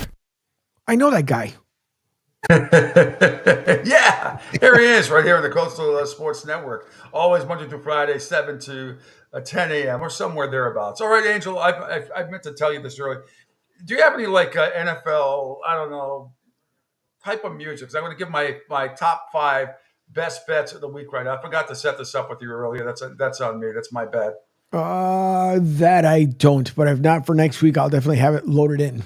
Well, okay. I mean, I don't know. Can you pull something off YouTube? I don't care. Sure, I can. As long as I'm looking. I got 4 of my top 5. I just want to make sure I have all of them going on. Let's see. Yeah, I got 4 of my top 5, and I'm looking for my 5th one, which I know what it is in my head. I heard a great stat yesterday on ESPN from Joe Fontenot talking about, going teams that have already played like in week 0, usually cover the line the following week, like 67% of the time. So I was going to factor that in with New Mexico, but I decided against it because I found a better game for me. I decided. But all right, Angel, whenever you get any type of inspirational music, let me know. And it's going to be inspirational enough that YouTube would tell us you to take a hike. So there you go. That's why we asked you guys, if you guys go watch the replay of the show, you want to do it on SR1029thegame.com, because this is why we're going to get flagged today. But it's okay. Here we go. All right. Here we go. We'll get flagged. I'll make it short and sweet. I can't hear anything. Hold on. All right. I'm going to have to do it on. Hold on. Let's see. Let me. hopefully you can hear it. Give me a second. There's a little delay. I had to share a different tab. But Gotcha. I got you. Yep. Perfect. Yeah. See, I have all this in my other stuff, but you can hear me, right? You can hear me. So, yeah. My top 5 best bets. I'll be keeping track of my record all season long. It's off to a pretty good start, by the way. So let's start. I'm going to go from 5 to number 1, and number 1 is going to be my best bet, which I think some of you who've been listening already know what it's going to be. So I'm going to go Monday night. This is one of those games I was telling you about that fits this trend. Florida State lost to Georgia Tech in Dublin, as we all know. But now they are back home in Tallahassee to take on Boston College. I think it's going to be a tough Boston College team. BC should have beat them last year. It came down to the wire last year, and they lost. This is one of the games that Joe was talking about on ESPN, where the team that plays in week 0, and then you have to face them the following week in week 1, the team that is the underdog will cover like 67% of the time. That's why I like Boston College to cover on Monday night. BC plus 16.5. That is number 5. Number 4, my Miami Hurricanes will go to the Swamp and win by 7 or 8 points. It's going to be a hell of a game. 30-23, 31-24, something like that. 31-23. I am going with the Miami Hurricanes. It is not heart over head or anything like that. I'm just looking at Cam Ward is going to light them up. Going to light the Gators up. Miami minus 2.5. Coming in at number 3, which is a great game also on Saturday night. Looking forward to this one. I hate that I have to do this, Angel. But I have to pick Notre Dame plus 3 and stinky Texas A&M, where I know the crowd is going to be a factor. Obviously, it always is. But the 7th-ranked team in the country getting 3 points to start, and they're loaded. They're loaded. Now, both sides have some injuries going on. Notre Dame, I'm still a little iffy. A couple of their cornerback starters may not play in this game. But I'm still going to take them. I'm going to take my chances. Notre Dame goes into College Station and wins outright over Texas A&M. That's number 3. Number 2, another game that's going to start tomorrow at noon. We'll be watching this one. I'll be watching it in Gainesville before Miami takes on Florida. It is Georgia and Clemson. Some injuries here, too, doing a little research. Both teams a little bit banged up, but I'm going to tell you what. Georgia is arguably the best team in the country. Minus 11.5. Georgia Bulldogs, minus 11.5 to get it done. And finally, my number 1 best bet coming up on for the weekend, starting tonight, but it's not. It's going to be LSU. Sunday night, over 64.5. Over 64.5. I will make it my total of the year. That's how strong I feel about this game. I think it's going to go well over 64.5, somewhere close to the 100-point mark. I think this line is way off. But I will take USC and LSU over 64.5. My total of the year right out of the gate, Angel, or the rest of the year is free on me. Okay. All right. So to recap again, BC plus 16.5, Miami minus 2.5, Notre Dame plus 3, Georgia minus 11.5, and USC LSU over 64.5. There you have it. So enjoy with all your. Oh, I love when Catherine retweets stuff that she's great. Catherine Tappan coming up in less than an hour from now, right here with the Pete Shepherd Show on the Coastal Sports Network. If I could impose upon you. And speaking of old school stuff, this is a cool little. Well, actually, before that, I wanted to let you hear. There was, I don't know if you saw the story this week, Angel, about Pat McAfee. He was on some sort of a panel, and awful announcing, I guess went at him, or somebody went at him, and he responded. They called him. They didn't take him seriously as a quote unquote journalist or any of that. So if we go to the Pat McAfee on my Twitter, not too far down, journalistic standards, because he got upset at what was being said about him. So if we could play that video, some cool stuff. Yep. From Pat. There was who was a talk show host, not a quote unquote journalist, you know. Jeez, this should be interesting. All right, here's Pat. Yesterday we missed the show because I had to travel up to ESPN's campus to do a town hall type event with a bunch of journalists, and it was a good time. It was great to see everybody. I'll tell you what, I love the people that are running ESPN right now. I loved reorg, and it was a blast all the way up until he said journalistic standards. All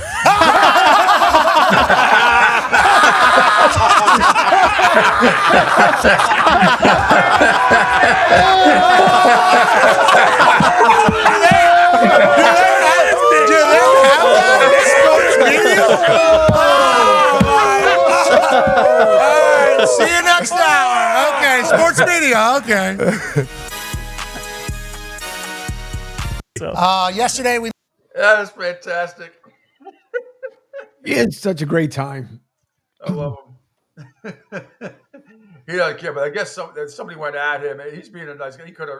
He went at him awful announcing at the piece some of the quotes that he said, and because of his foul language sometimes on the air, and getting drunk in Dublin last week when he had 30 Guinnesses and admitted it on College Game Day last Saturday. All right, let's scroll down a little more, Angel, to ACC Digital Network. I want to play this cut for you. This Cam Ward ready for a big season at Miami. ACC Digital Network. This will get you jacked and pumped for tomorrow's game as well, and the Swamp. You see it, Angel? ACC Digital Network. Yep. Yippers. Good stuff. Good stuff. It's all about the you.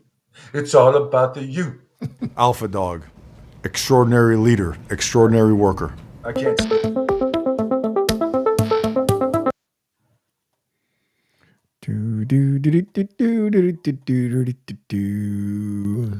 Go back to here, and then you should be able to see. All right. Okay. Bingo. Alpha dog. Extraordinary leader. Extraordinary worker. It was obvious to the entire country and the reason everybody wanted him was his playmaking ability, right? Really accurate, great arm strength, ability to improvise, extend plays, a game changer. But what impressed us the most was whenever there was a bad play, his ability to bounce back and make things right. His aggressive, I would say competitive nature to come back and make things right, to go ahead and make up for maybe a play that was negative, was really, really impressive. And that has really stood out in his time at Miami throughout spring practice. The freshly minted new QB1 finds his target, and it's Isaiah Horton for a first drive TD. Cam Ward, very great guy, very great guy to be around. He brings out the best out of everybody. I think I can just get a lot of guys, to play and buy into not only myself, but the culture that we try to bring. I feel like I make players better, and, that's going to end up, helping my game, making me a better player. Simpson boy on target. That's a nice pass to JoJo Trader. Yeah, keep your eyes on the swivel down here in the red zone. Ward guns it. He's got Restrepo. Nice. Reaches across the goal line for the touchdown. I like to look up to Aaron Rodgers and Pat. Those are the two main quarterbacks that I like watching on film, just because Aaron Rodgers, the way that he moves inside the pocket, footwork-wise, he doesn't really get outside the pocket a lot. And then Pat, just the playmaking ability, extending plays, always keeping his eyes downfield. So now you got him out here. Also, the second time he shuffled one off. He's got Horton again. Yep. We believe in Cam Ward, and we believe that Cam Ward will allow Miami to do things that Miami hasn't been able to do in a long, long time. Great job right here, knowing where to go with the football. Red zone situation, a little spray fade for a touchdown. Cam Ward balling out.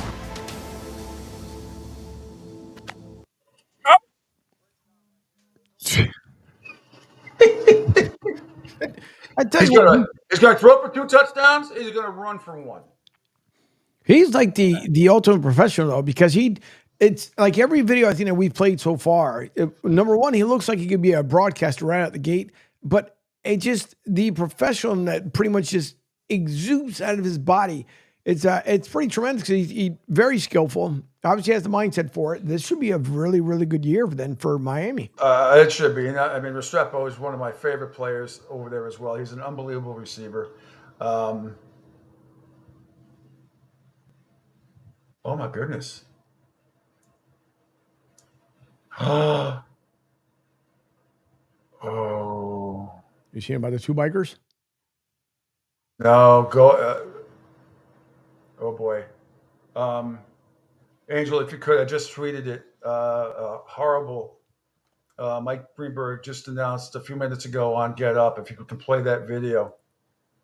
Oh, that's terrible. Yeah, that's the one I was talking about. Oh, I didn't. When did you talk about that? No, that's what I meant. They were on their bikes. You'll Yes. Yeah. Yeah, this is really bad. All right, can you see it? The black screen? Yep. All right. But if it seems as though we have had a little bit of a strange vibe here to open our show this morning, it's because we, like everyone across the sports world and well beyond, have felt as though our breath has been taken away this morning by tragic news that came into our newsroom as was confirmed just within the last half hour. And that is that Columbus Blue Jackets star forward Johnny Gaudreau and his brother Matthew, who is a minor league hockey player, were both killed last night. They were struck by a car while they were cycling in Oldmans Township, New Jersey. The driver was arrested, charged with 2 counts of driving under the influence and death by auto. Johnny Gaudreau was 31 years old. His brother Matthew was 29. Johnny Gaudreau was known as Johnny Hockey. He was a legend in South Jersey, where he grew up, and starred at Boston College, where he was a national champion as a freshman in 2012. As a junior, he won the 2014 Hobie Baker Award as the NCAA's top player. Gaudreau then went to the National Hockey League and was an instant star playing for the Calgary Flames. In his 8 seasons with the Flames, he was an All-Star 6 times. His best year was his final year in Calgary, where he finished with 115 points. He then signed a 7-year, $68 million contract to go to Columbus, where he was just about to start his 3rd season with that team. The Blue Jackets have released this statement this morning. I will read it to you in its entirety. The Columbus Blue Jackets are shocked and devastated by this unimaginable tragedy. Johnny was not only a great hockey player, but more significantly, a loving husband, father, son, brother, and friend. We extend our heartfelt sympathies to his children, to his wife, Meredith, to his children, Noah and Johnny, his parents, their family, and friends on the sudden loss of Johnny and Matthew. Johnny played the game with great joy, which was felt by everyone that saw him on the ice. He brought a genuine love for hockey with him everywhere he played, from Boston College to the Calgary Flames to Team USA to the Blue Jackets. He thrilled fans in a way that only Johnny Hockey could.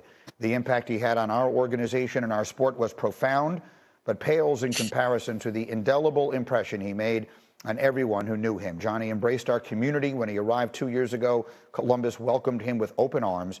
We will miss him terribly and do everything that we can to support his family and each other through this tragedy. At this time, we ask for prayers for the Gaudreau family and that their privacy be respected as they grieve.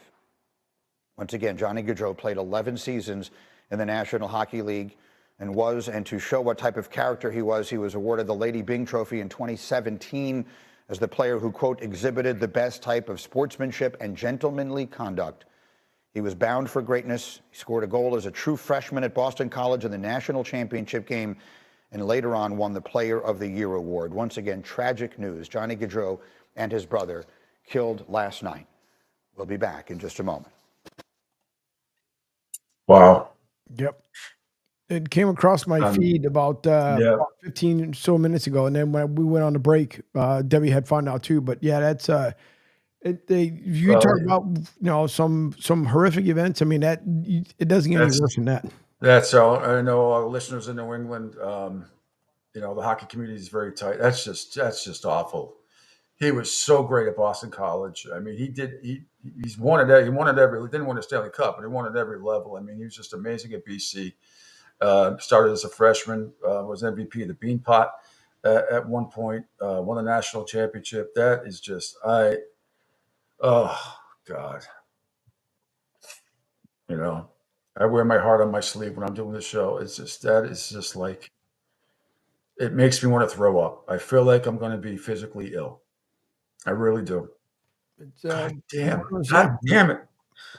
Things that we mention all the time. Listen, life is short. That's why you make the best of it every minute that you have throughout your day, because you never know what's going to happen in the next 5 minutes. But that's the worst, to go out on a normal bike ride and then just decide to get hit by someone because they chose, once again, choices. I say it all the time. They chose to drink. They chose to get behind the wheel, And then they now chose to take away 2 people's lives that didn't need to be taken away. So it's just it sucks. People have no idea with some of the silly choices they make in life that they take away others. Yeah. Again, from Salem, New Jersey, pretty small town. I'm sure Rich Canones will be talking about it later on today because he's from up that way, right? Yeah. It just they were in the area for their sister's wedding. Yeah, they were supposed to be in the wedding. One of the 2 brothers was supposed to be in the wedding. Oh my God, Jesus Christmas. Yep. It's just, I'm at a loss, and I know. I mean, he's so well regarded. Like I said, the hockey community is a very close knit community, especially the Hockey East community is a very close knit community. My wife, Pina Galley, she's a Boston College grad. She loved Johnny. She loves BC hockey. Oh God, I feel sick. I feel physically ill right now. I will say this as far as, if I don't, whatever people decide to do in their own time, it's up to them. The reason why I don't if I drink, I'd rather have wine in my house. And if we ever hit the road to do anything whatsoever, I'd rather do an Uber and Lyft, because it's so many stories that we hear over and over again about people making them silly choices. And no, I'm fine. Give me my keys. I'll take off. Listen, I'd rather spend $45 on an Uber and Lyft, annoy the crap out of that driver, but I know he's getting me home or she's getting me home, either or. But the next day I can go back and pick up my car knowing that I didn't, try to kill myself or anyone. But yeah, it's life cut too short. Oh God, just sucks. It's just beyond sucks. And the fact that you find out that he's supposed to be in his sister's, or he and his brother Matthew are supposed to be in his sister's wedding. How do you? Yeah, that's the thing. I can't even. Obviously, they're not going to have a wedding. But holy cow, this is sorry. Let's take a break here, Angel. I'm gonna try and recompose. I feel sick, and I'll regain composure here, but we'll take a quick break. Next hour, Jim the Beef Guy is going to come on, and we'll try to obviously going to end the show on the pod. Then Catherine Tappan at the bottom of the hour, and I know Catherine knows Johnny Gaudreau. That subject will come up. Catherine is not only a great sideline reporter for NBC Sports for football in the Big Ten, but she made her bones covering hockey with the Bruins and the Beanpot and Boston College. And it's just terrible. It's fucking terrible. Yep. God, just makes. I'm sorry. I'm just. No, you're fine. Telling guy that I am. I can't. No, again, it's about choices. It's awful. Yep. Wake up in the morning. It's the choice that we make. Just awful. All right, Angel, let's take a break, and then we'll come back with the final hour here, the Pete Shepard Show on the Coastal Sports Network. Sports Professor Rick Horrow into the $1.3 trillion business of sports. Right behind me, venerable Fenway Park. One of the reasons why the Red Sox are third in value, according to Sportico and others, Major League Baseball, about $4.5 billion, but nobody's going to sell them now, or certainly in the foreseeable future, up about 15% year over year. The average franchise, about $2.3 billion, up about 12%. So they're right up there at the top and continue to rise. One of the reasons, obviously, television revenue on the local side, about 23% of all revenue. And the Red Sox have been mired in, let's say, a slump, haven't made the playoffs 4 of the last 5 years. People are packing in. The wild card event has caused a renaissance. Nobody expected the Red Sox to be this hot, this late, and continuing to drive revenue. Let me go in and check it out. Sports Professor Rick Horrow, Sports News Minute. Hi, folks. This is Gerard Moynihan of Moynihan Lumber, and I would like you to know that our company has been selling Andersen windows for over 60 years. See the complete line of Andersen windows at any of our 3 locations in North Reading, Beverly, or in Plastown, New Hampshire, or at MoynihanLumber.com. What's up, Southwest Florida? Jimmy the Beef Guy here. Fort Myers, we answered your call. We're pumped to announce the opening of our 2nd location. It's on 41 just north of the Edison Mall. And guys, nothing's changed here. The beef, the sausage, the breaded steak from Maxwell Polish. Now serving you in 2 locations, Fort Myers and Bonita Springs. And don't forget, if you're having a party, check out our catering menu. Hey guys, when you're at the counter, don't call it Gardenia. It's pronounced Chardonnay.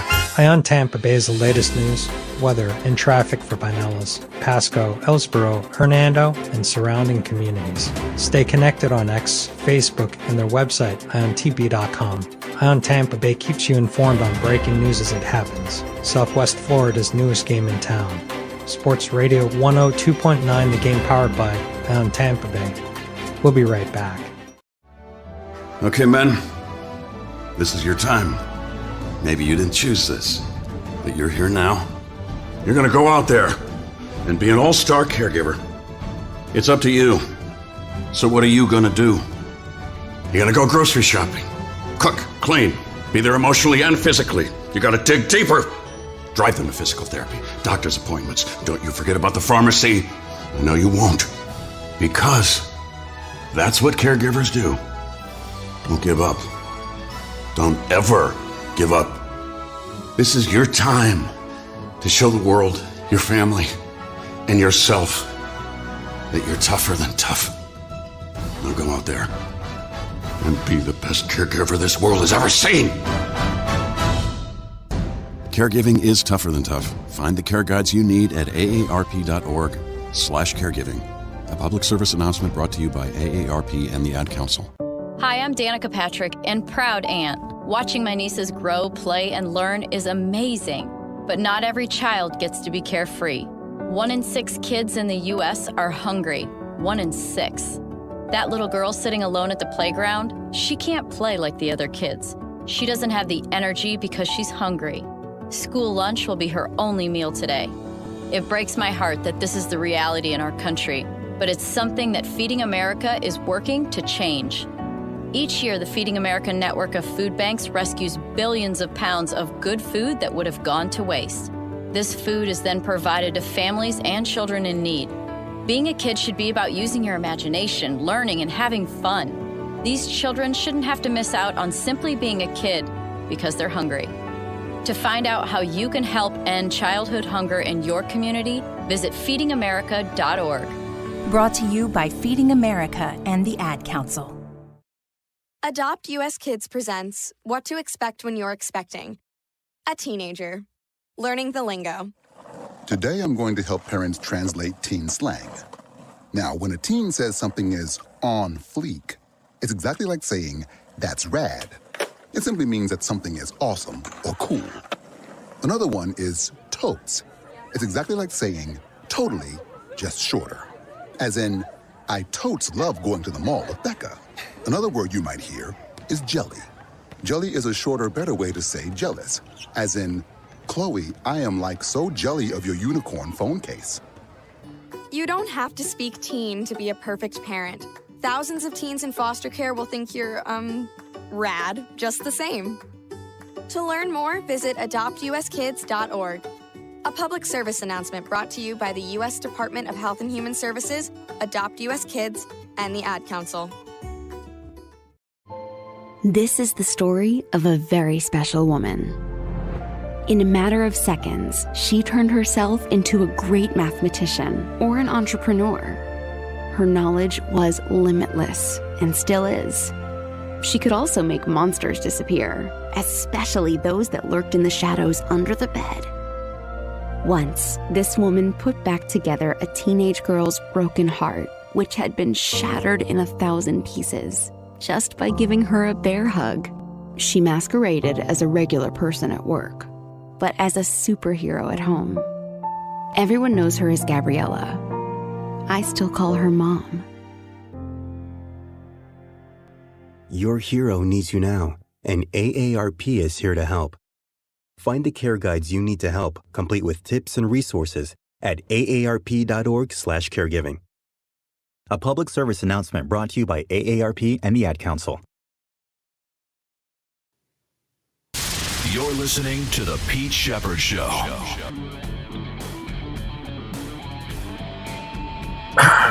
Welcome back. It's close to hour number 3 here on the Pete Shepherd Show here on a Friday. We're off to such a good start. We're having a lot of fun.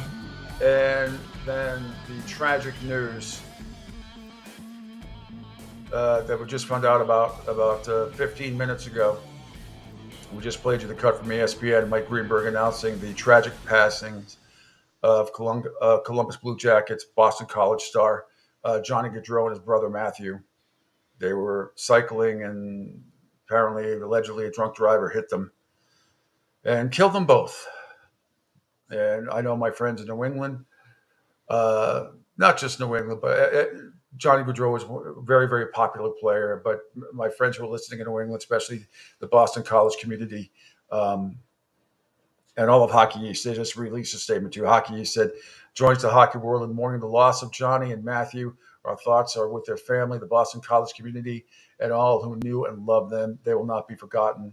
The Columbus Blue Jackets they've released a statement saying they are shocked and devastated by this unimaginable tragedy. Johnny was not only a great hockey player, but more significantly, a loving husband, father, son, brother, and friend. We extend our heartfelt sympathies to his wife, Meredith, his children, Noah and Johnny, his parents, their family, and friends on the sudden loss of Johnny and Matthew. Again, the sister's wedding apparently was tomorrow or today, I think even today.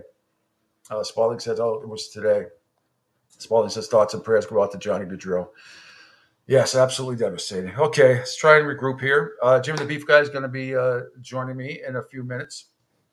Talk about what's going on at his awesome restaurants, and stress plural, because he has 2 great restaurants that serve Chicago-style sandwiches, beef sandwiches, one in Bonita Springs and one in Fort Myers. And then at the bottom of the hour, we'll chat with Catherine Tappan. And, like I said, Catherine was very close to the hockey community. She still is very involved in hockey, NHL Network and all that stuff, what she does, and made her bones in covering hockey in New England, both the Bruins and college, which is huge. Just in downtown Boston alone, we have Boston College, BU, Northeastern, Harvard, all within a couple miles of each other. And the Big Bean Pot tournament, I know she was a part of that, but I'm sure she's going to have some thoughts about Johnny Gaudreau as well.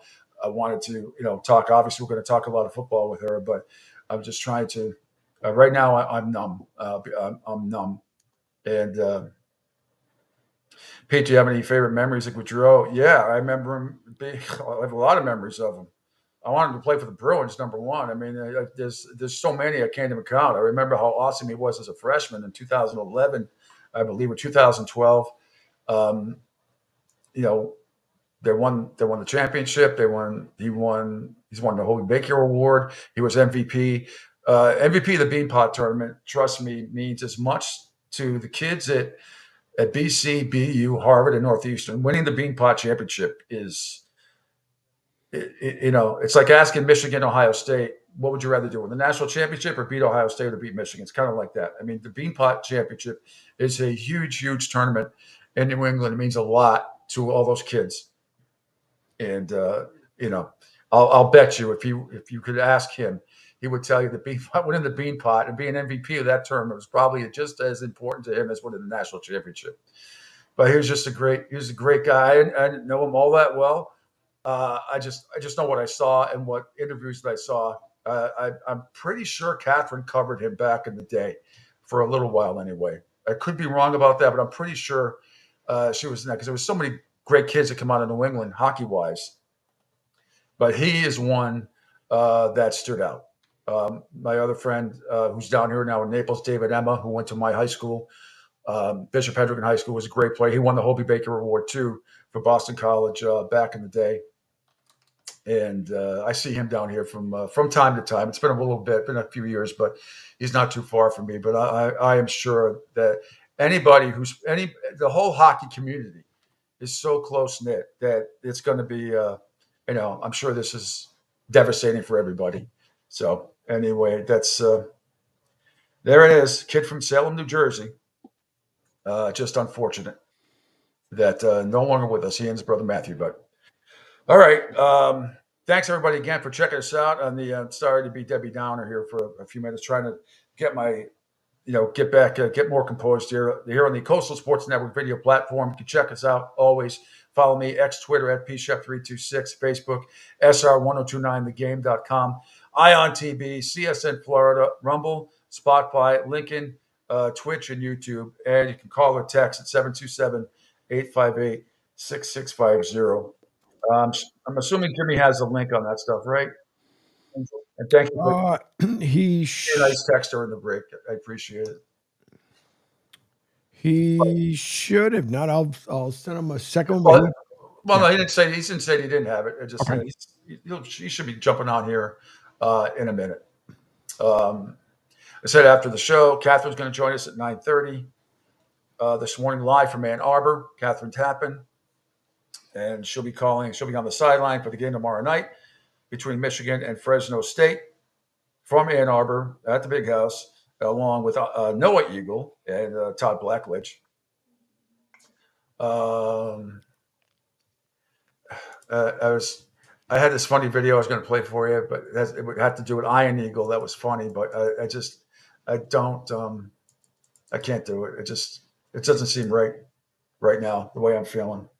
Anywho, 727-858-6650. That is the number to call. More college football tonight, Angel, as week 1 continues, including, I think, could be an interesting game, and it is FAU. The Owls are traveling to Spartyville at Spartan Stadium in East Lansing to take on Michigan State. So FAU down here, in Boca area. We'll see. Can the 13.5-point underdogs tonight? 13.5-point underdogs in East Lansing.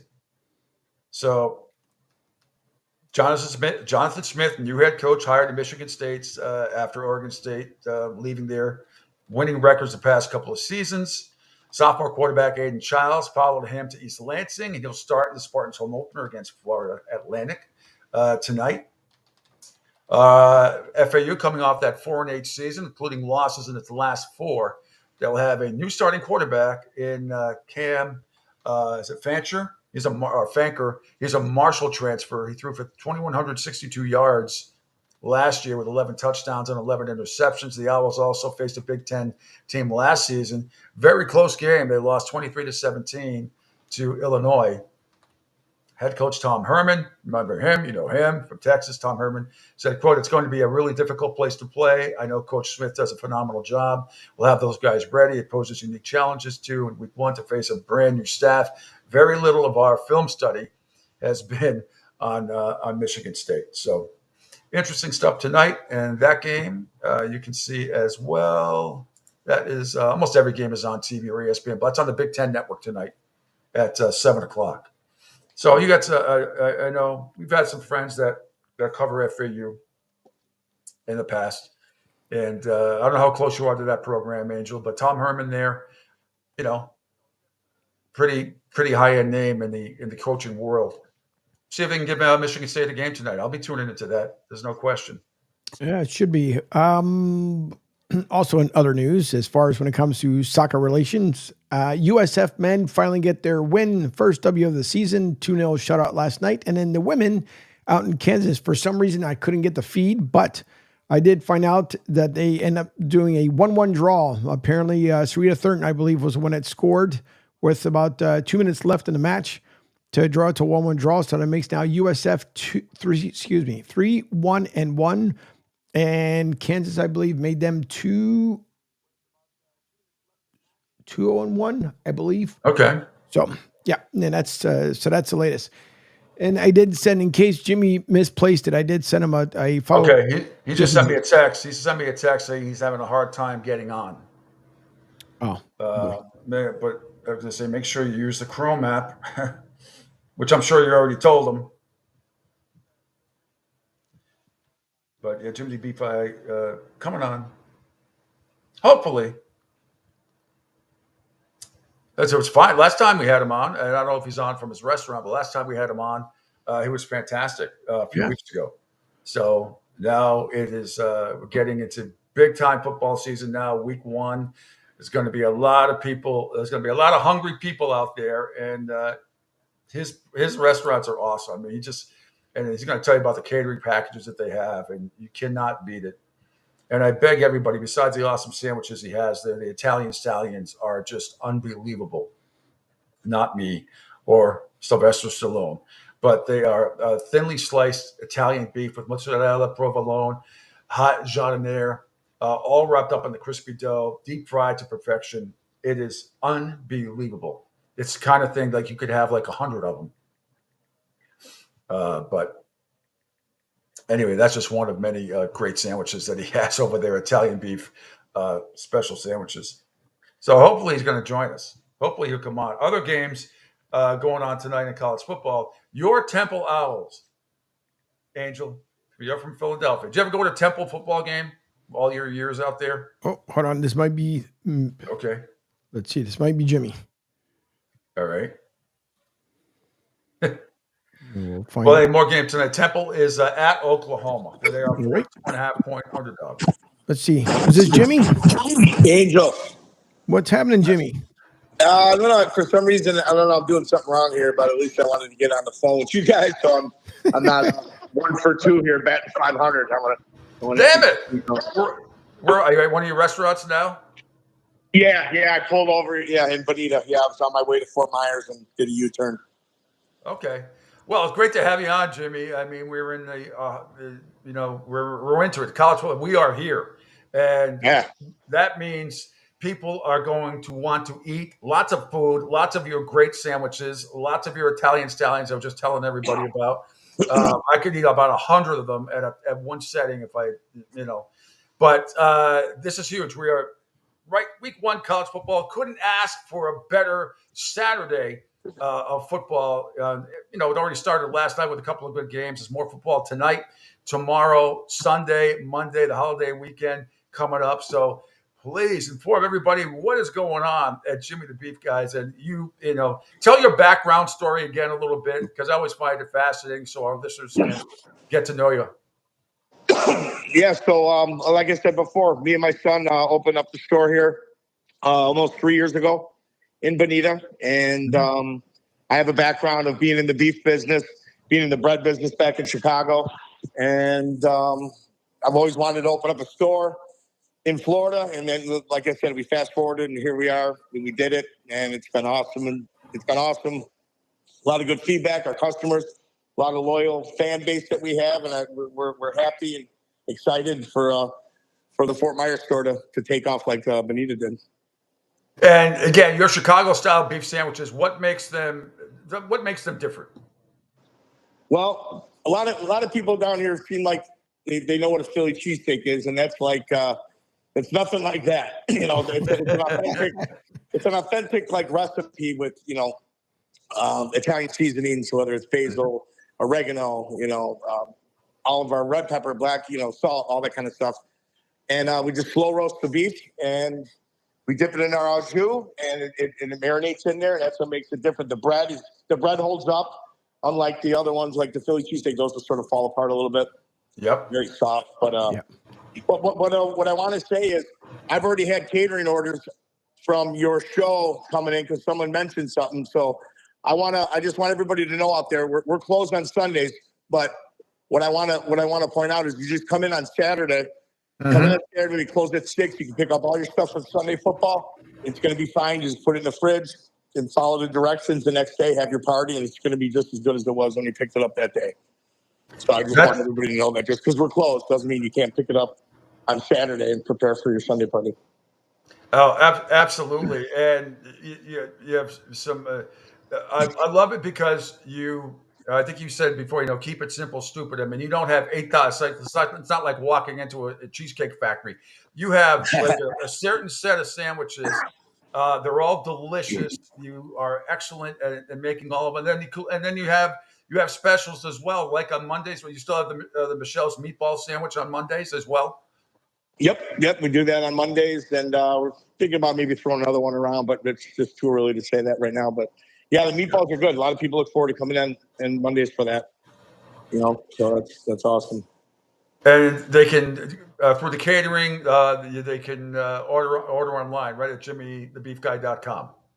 Yeah, they could do that or just call in. We don't take phone orders, but we do for the catering. So you just call in, put in your order, the 3 and 5 pound package. The 3 pound makes 13 mini sandwiches. The 5 pound makes up to 26 sandwiches.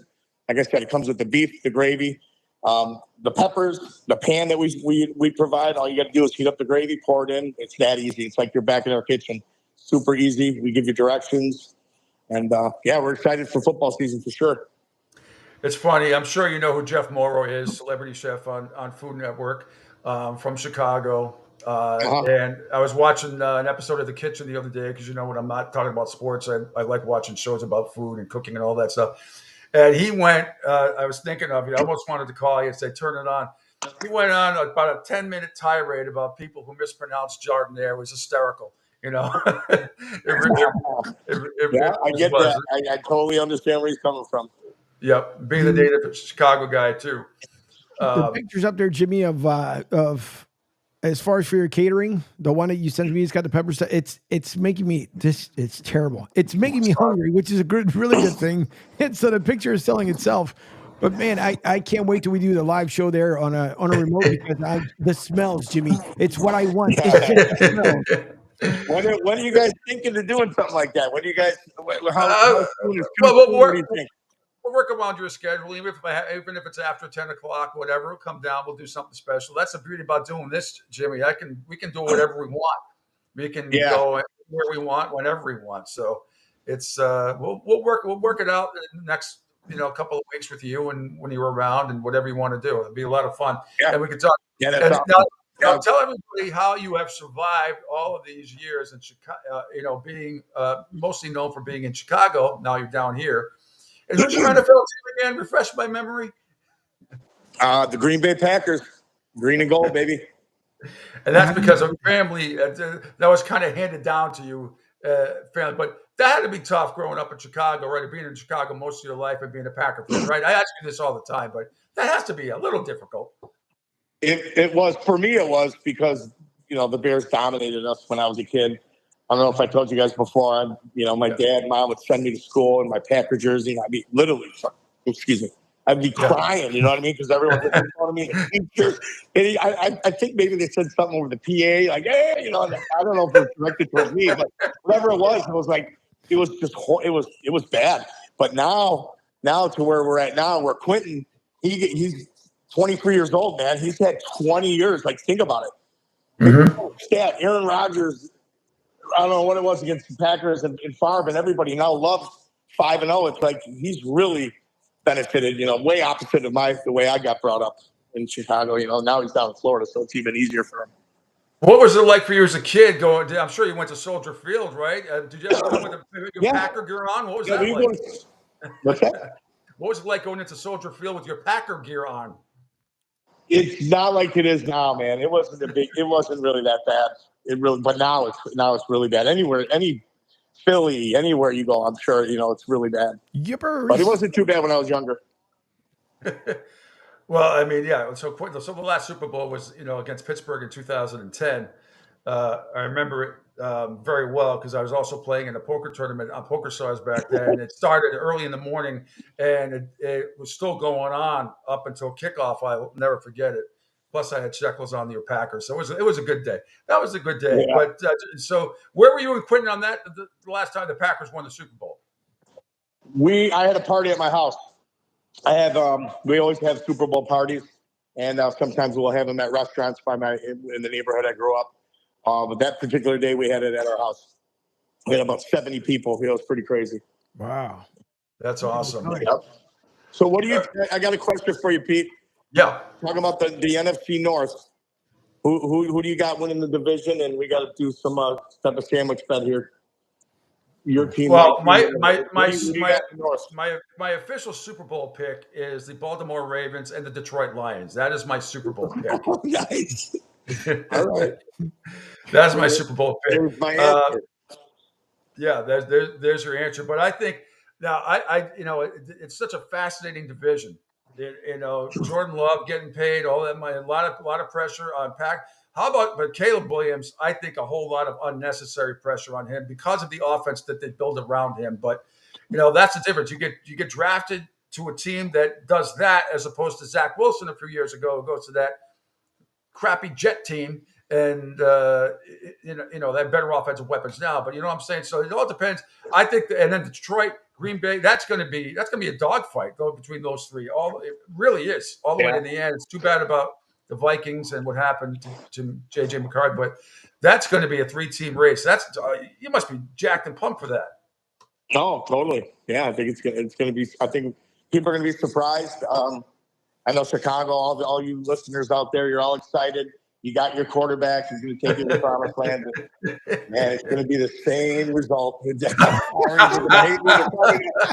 to come into my store and give me a bunch of shit, but I'm just saying. Oh no! You gotta prove yourself, man. This is the NFL, man. It's not college anymore. It's a step, a couple steps up. You were talking. You called it when I was at the other place with Craig, and we were doing. Many times how you said Justin Fields going to suck, and then when Mike Tomlin named Russell Wilson starting quarterback, finally, worst kept secret in the world. I mean, for now anyway. So. But you want to see Justin Fields. You don't want to see him get hurt, but you want to see him fail at Pittsburgh. Yeah. No, I don't. He's over there now. I hope he does well. It has nothing to do with us watching him anymore and all that kind of stuff. So the rivalry is still going to be there for the Bears and Packers forever. So we're excited, man. I know my son's excited too. He just got a jersey, so he's ready to represent this year. Yeah, my team's going to finish last. They'll be lucky to win 4 or 5. It's a rebuilding year, but I don't act like a spoiled brat. I cherish all the championships. The Celtics just won another one, so I can't complain. I'm actually off to Gainesville right after the show, Jimmy, to go watch my Miami Hurricanes and Florida Gators tomorrow. Now, are you a big college football fan too? I used to like watching Michigan a lot. I used to watch Michigan. I like the blue. They were fun. I went to a couple games. Okay. As far as found out here, remember we got that one girl that worked for us, Brooke. She goes to Florida State, and I don't know if you remember. Give her my best. I was shout out to me, you and the boss man. That was really cool that you guys did that. All my customers gave us thanks, and that was really cool that you did that. Brooke is awesome. Give her my best as I was laughing my ass off along with some other friends after Georgia Tech, who I knew they'd cover. I wasn't sure they're going to be able to beat them. But as a Hurricane fan, I'm telling you, and you remember Wig from the other, caller, right? Wig was on. Yeah, I had him on via video yesterday, and he I forget the nickname he had for Florida State, what FS stood for. I can't remember, but it was quite funny. It was quite funny. Nothing pleases me more than when Florida State loses. No offense to Brooke. It is. She's an awesome girl, by the way. She's fantastic. And so your whole staff is too. I think she's a real true Georgia Bulldogs fan, but I don't know. I should have let her say that, but I'm pretty sure she's Georgia She told me your dad went to the U. Her dad went to Miami. I think she told me that. Yeah. And that family's torn up. And she betrayed the family. She went to FSU. Her dad's hilarious too. He comes in the store once in a while. He's a funny guy. You like him. That's great. Oh, I'm sure I would. She's a sweetheart. I mean, there's no question about it. All right. So once again, tell everybody how they can get in touch with you and call in. Jimmy the Beef Guy locations in Fort Myers and Bonita Springs. Just go on the webpage, right? JimmyTheBeefGuy.com. All the information is there. Don't call in unless you're calling in for catering, but that's okay, right? Just. Wait, I'm sorry. What was that last part, Pete? I said, call in for catering. You don't take phone-in orders on, I want this or that. But catering orders, I'll bet you take all the catering orders. Yep, all the catering orders. Right now, we can take them. If you call it in the morning, we can get it done in a few hours. But when it starts getting busy here during season, it definitely need a 24-hour window. But like you said, we're on the corner of Bonita Beach Road and 41 in Bonita Springs. And the Fort Myers location is just north of the Edison Mall on the west side of the road, right before Hill, which is across from the McDonald's there. So come by, check us out. Like my buddy says, throw us a play. Come by, try our sandwiches. Get the Jardin there, not the Gardenia. Don't look nervous. You walk to the counter, your hands in your pocket. You're going to have to move over to the left because the guys behind you are ready to freaking go. Let's go. All right? That's awesome. I just got to throw that out there. The newbies that come in, man. So, Really? Oh, it is what it is. Hey, you like Michigan football? If you like Michigan football, stand by because Catherine Tappan's coming on with me. She is going to be live with me from Ann Arbor. She's covering me. She'll be on the sideline for NBC tomorrow night, covering the Michigan Fresno State game. So if you like Michigan football, you want to hear from Catherine. She's fantastic. So, Jimmy, you are the best. We will see you soon, and we will talk again soon as well. So all the best, my man. Thanks so much. All right, Pete, thanks for having me on, man. Looking forward to the podcast here at the store. It's going to be awesome. Awesome. It'll be great. We are looking forward to it as well. Be sure. All right, thanks, Angel. Thank you. We'll see you soon. That is Jimmy the Beef Guy. All right, Angel, let's take a quick break here. Catherine Tappan going to join us live from her massive suite, more than likely in Ann Arbor, Michigan. And we talk about, we're going to talk, obviously, preview Michigan and Fresno State, and we'll get her thoughts on the tragic passing of Johnny Gaudreau as well. All right, Catherine Tappan, NBC Sports, up next right here on the Pete Shepherd Show, Coastal Sports Network. Hi, folks. This is Gerard Moynihan of Moynihan Lumber, and I would like you to know that our company has been selling Andersen windows for over 60 years. See the complete line of Andersen windows at any of our 3 locations in North Reading, Beverly, or in Plastown, New Hampshire, or at MoynihanLumber.com. What's up, Southwest Florida? Jimmy the Beef Guy here. Fort Myers, we answered your call. We're pumped to announce the opening of our 2nd location. It's on 41 just north of the Edison Mall. And guys, nothing's changed here. The beef, the sausage, the breaded steak, our Maxwell Polish. Now serving you in 2 locations, Fort Myers and Bonita Springs. And don't forget, if you're having a party, check out our catering menu. And guys, when you're at the counter, don't call it Gardenia. It's pronounced Jardin there. Okay, men. This is your time. Maybe you didn't choose this, but you're here now. You're gonna go out there and be an all-star caregiver. It's up to you. So what are you gonna do? You're gonna go grocery shopping, cook, clean, be there emotionally and physically. You gotta dig deeper. Drive them to physical therapy, doctor's appointments. Don't you forget about the pharmacy. No, you won't. Because that's what caregivers do. Don't give up. Don't ever give up. This is your time to show the world, your family, and yourself that you're tougher than tough. Now go out there and be the best caregiver this world has ever seen. Caregiving is tougher than tough. Find the care guides you need at aarp.org/caregiving. A public service announcement brought to you by AARP and the Ad Council. Hi, I'm Danica Patrick and proud aunt. Watching my nieces grow, play, and learn is amazing, but not every child gets to be carefree. 1 in 6 kids in the U.S. are hungry. 1 in 6. That little girl sitting alone at the playground, she can't play like the other kids. She doesn't have the energy because she's hungry. School lunch will be her only meal today. It breaks my heart that this is the reality in our country, but it's something that Feeding America is working to change.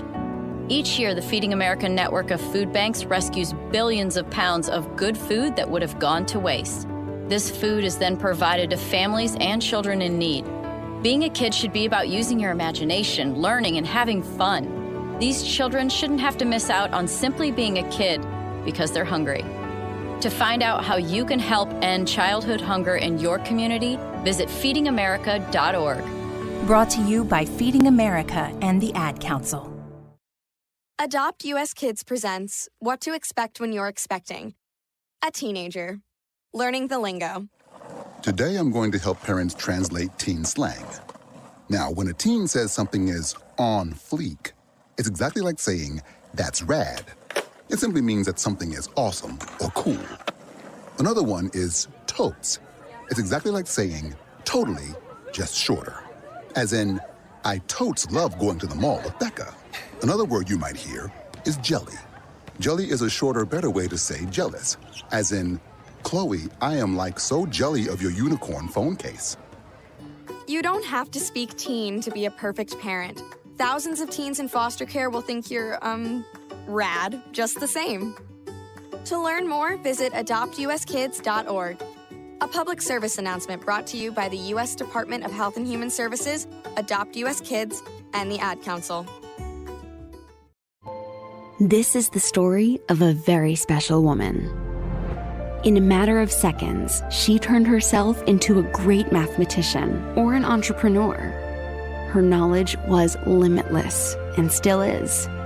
She could also make monsters disappear, especially those that lurked in the shadows under the bed. Once, this woman put back together a teenage girl's broken heart, which had been shattered in 1,000 pieces, just by giving her a bear hug. She masqueraded as a regular person at work, but as a superhero at home. Everyone knows her as Gabriella. I still call her Mom. Your hero needs you now, and AARP is here to help. Find the care guides you need to help, complete with tips and resources at aarp.org/caregiving. A public service announcement brought to you by AARP and the Ad Council. You want the best in sports and entertainment? You got it. Now back to the Pete Shepherd Show. A final segment of the Pete Shepherd Show here today on a Friday, and it started off as an incredible morning and everything else, and then the tragic passing of Johnny Gaudreau. I'm still very upset. Obviously, the entire sports community is upset. The hockey community particularly, and the fact that Catherine Tappan, my dear friend from ABC Sports, who made her bones covering hockey, and I believe, Catherine, you're out in Ann Arbor, but this must have hit you like it did me. I was, I'm still very upset about it, but I can't remember 2012. I had when they won the national championship when BC beat Ferris State. I was ready to play that video, just in case you're having trouble getting on. But I can't remember. Were you covering college hockey back then? I can't remember. Yeah. Because so you knew Johnny. You know what he was about at Boston College and the Beanpot and national team and everything. So just your thoughts, and then we'll get into football. This is just you perfect person to talk about this tragic situation. But Johnny was he was an unbelievable kid.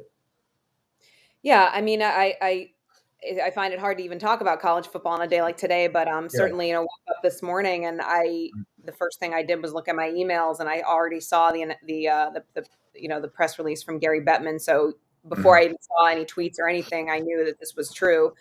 With Gary releasing a statement, the commissioner of the NHL, and it's shocking. I mean, I knew Johnny. I was at Nesson when he was at Boston College, and just followed his entire career. So much over the years. He's an all-star, I think an 8-time all-star. So every all-star game we covered, Johnny would be on the set with us.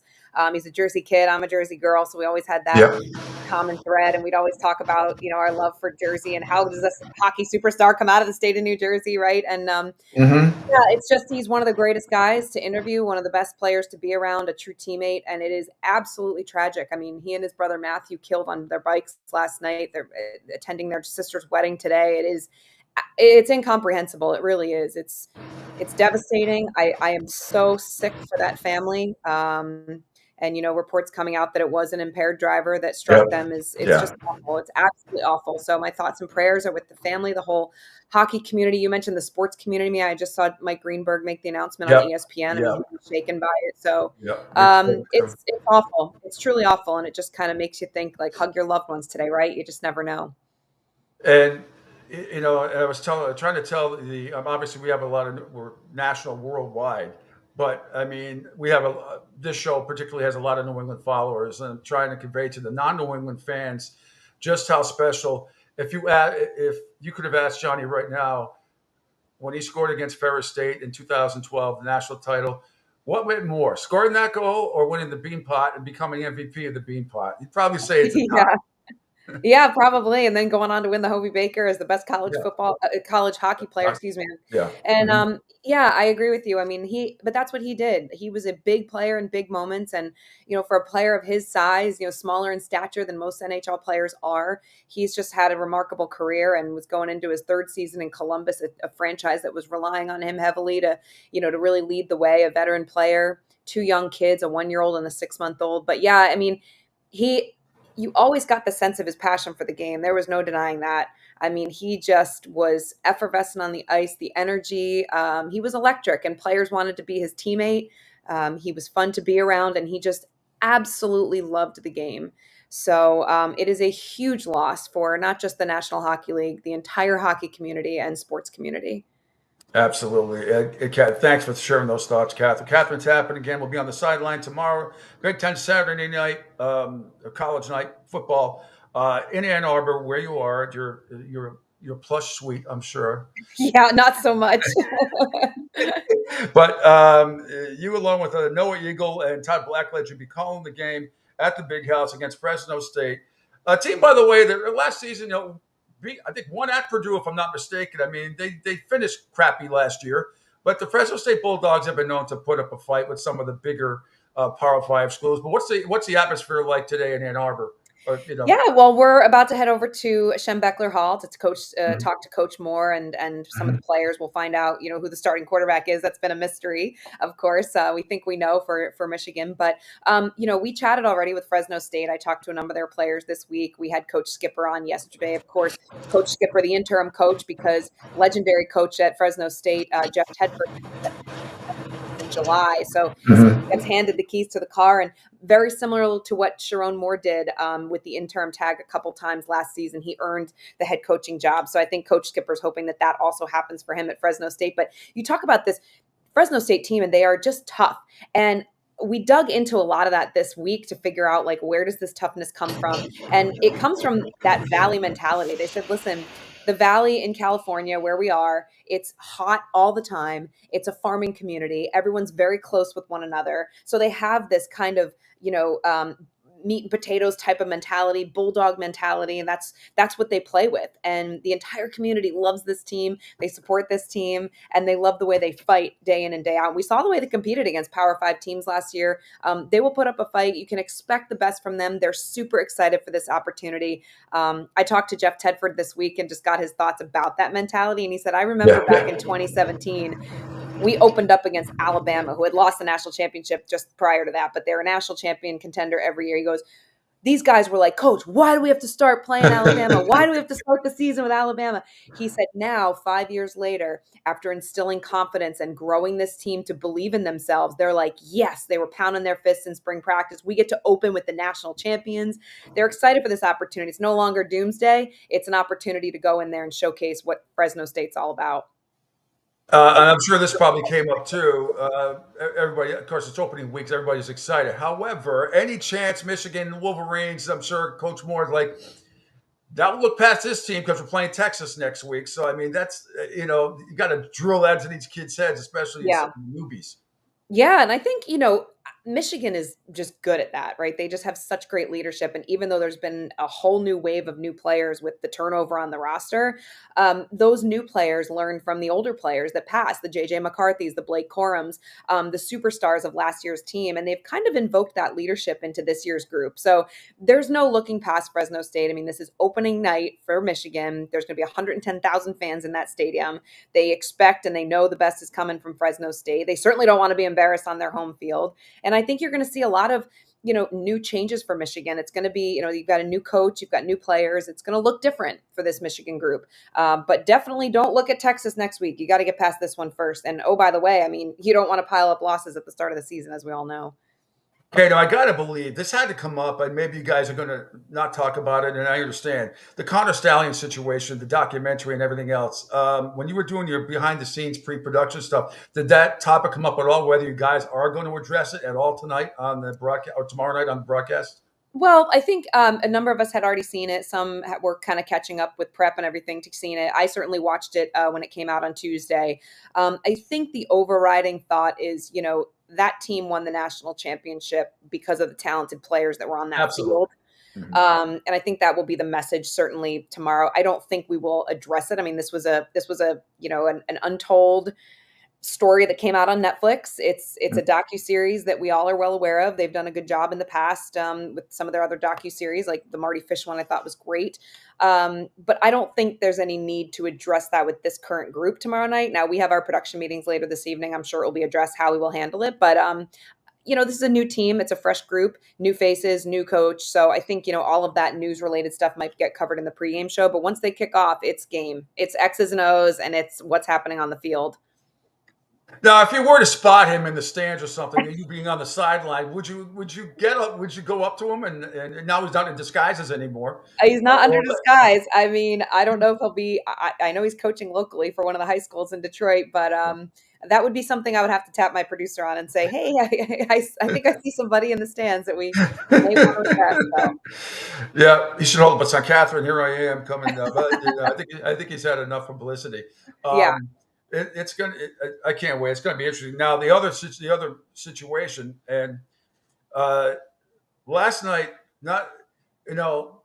the kissy smooch fest that went on ESPN last night about Deion Sanders. It was a great game. I thought it'd be a great game. Great game, yeah. I don't want you to get banned, but if you were covering the Colorado Buffaloes, a seasoned reporter that you are, how would you handle him if you had to be around that program all the time? And you will be around him next week when they travel to Nebraska, because that's where you're going to be in Lincoln. Yes, I will have Coach Deion Sanders next week. How would I handle it? I've handled everything the same way my whole career, no matter if it's Bill Belichick, if it's Claude Julien, if it's, Jim Harbaugh.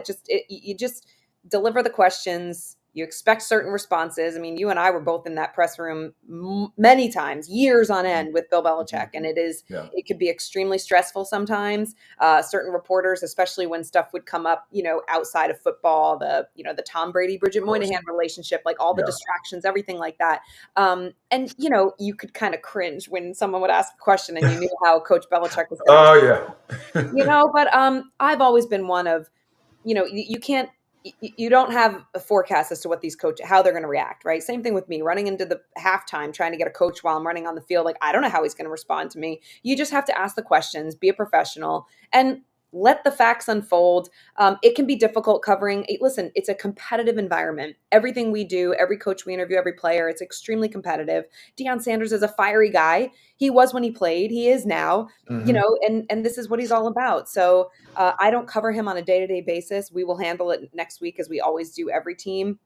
I'm actually excited for the opportunity to talk to him and to be around that kind of energy from a coach. I think it's great. It's an opportunity to, to challenge myself too, and to be on the field with, Coach Sanders and his son. I noticed actually yesterday we were all watching the game last night, our production crew. And I was surprised that Shedeur did the halftime interview. We've never really seen that from a college quarterback at halftime. So yeah, I agree. That next week. But, I feel for the media members that get, kind of spotlighted by this kind of behavior, but they certainly know what they're in for covering him on a day-to-day basis. And I just think there should be respect all the way around. I understand his side. I understand the reporter side. And I'll get my first taste of it next week. So we'll see. A couple more things, Catherine, because I know you got to run. You're busy. I get it. Totally. Never too busy for you, Pete. Oh, thank you so much.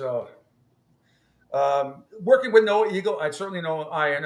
I've talked to him many times. I don't know Noah all that well, except that he's a tremendous young broadcaster. Usually, I don't like nepotism when it comes to broadcasting and in sports, but in this case, it is well deserved. That kid has paid his dues. So tell me what it's like, talking with him and Todd Blackledge.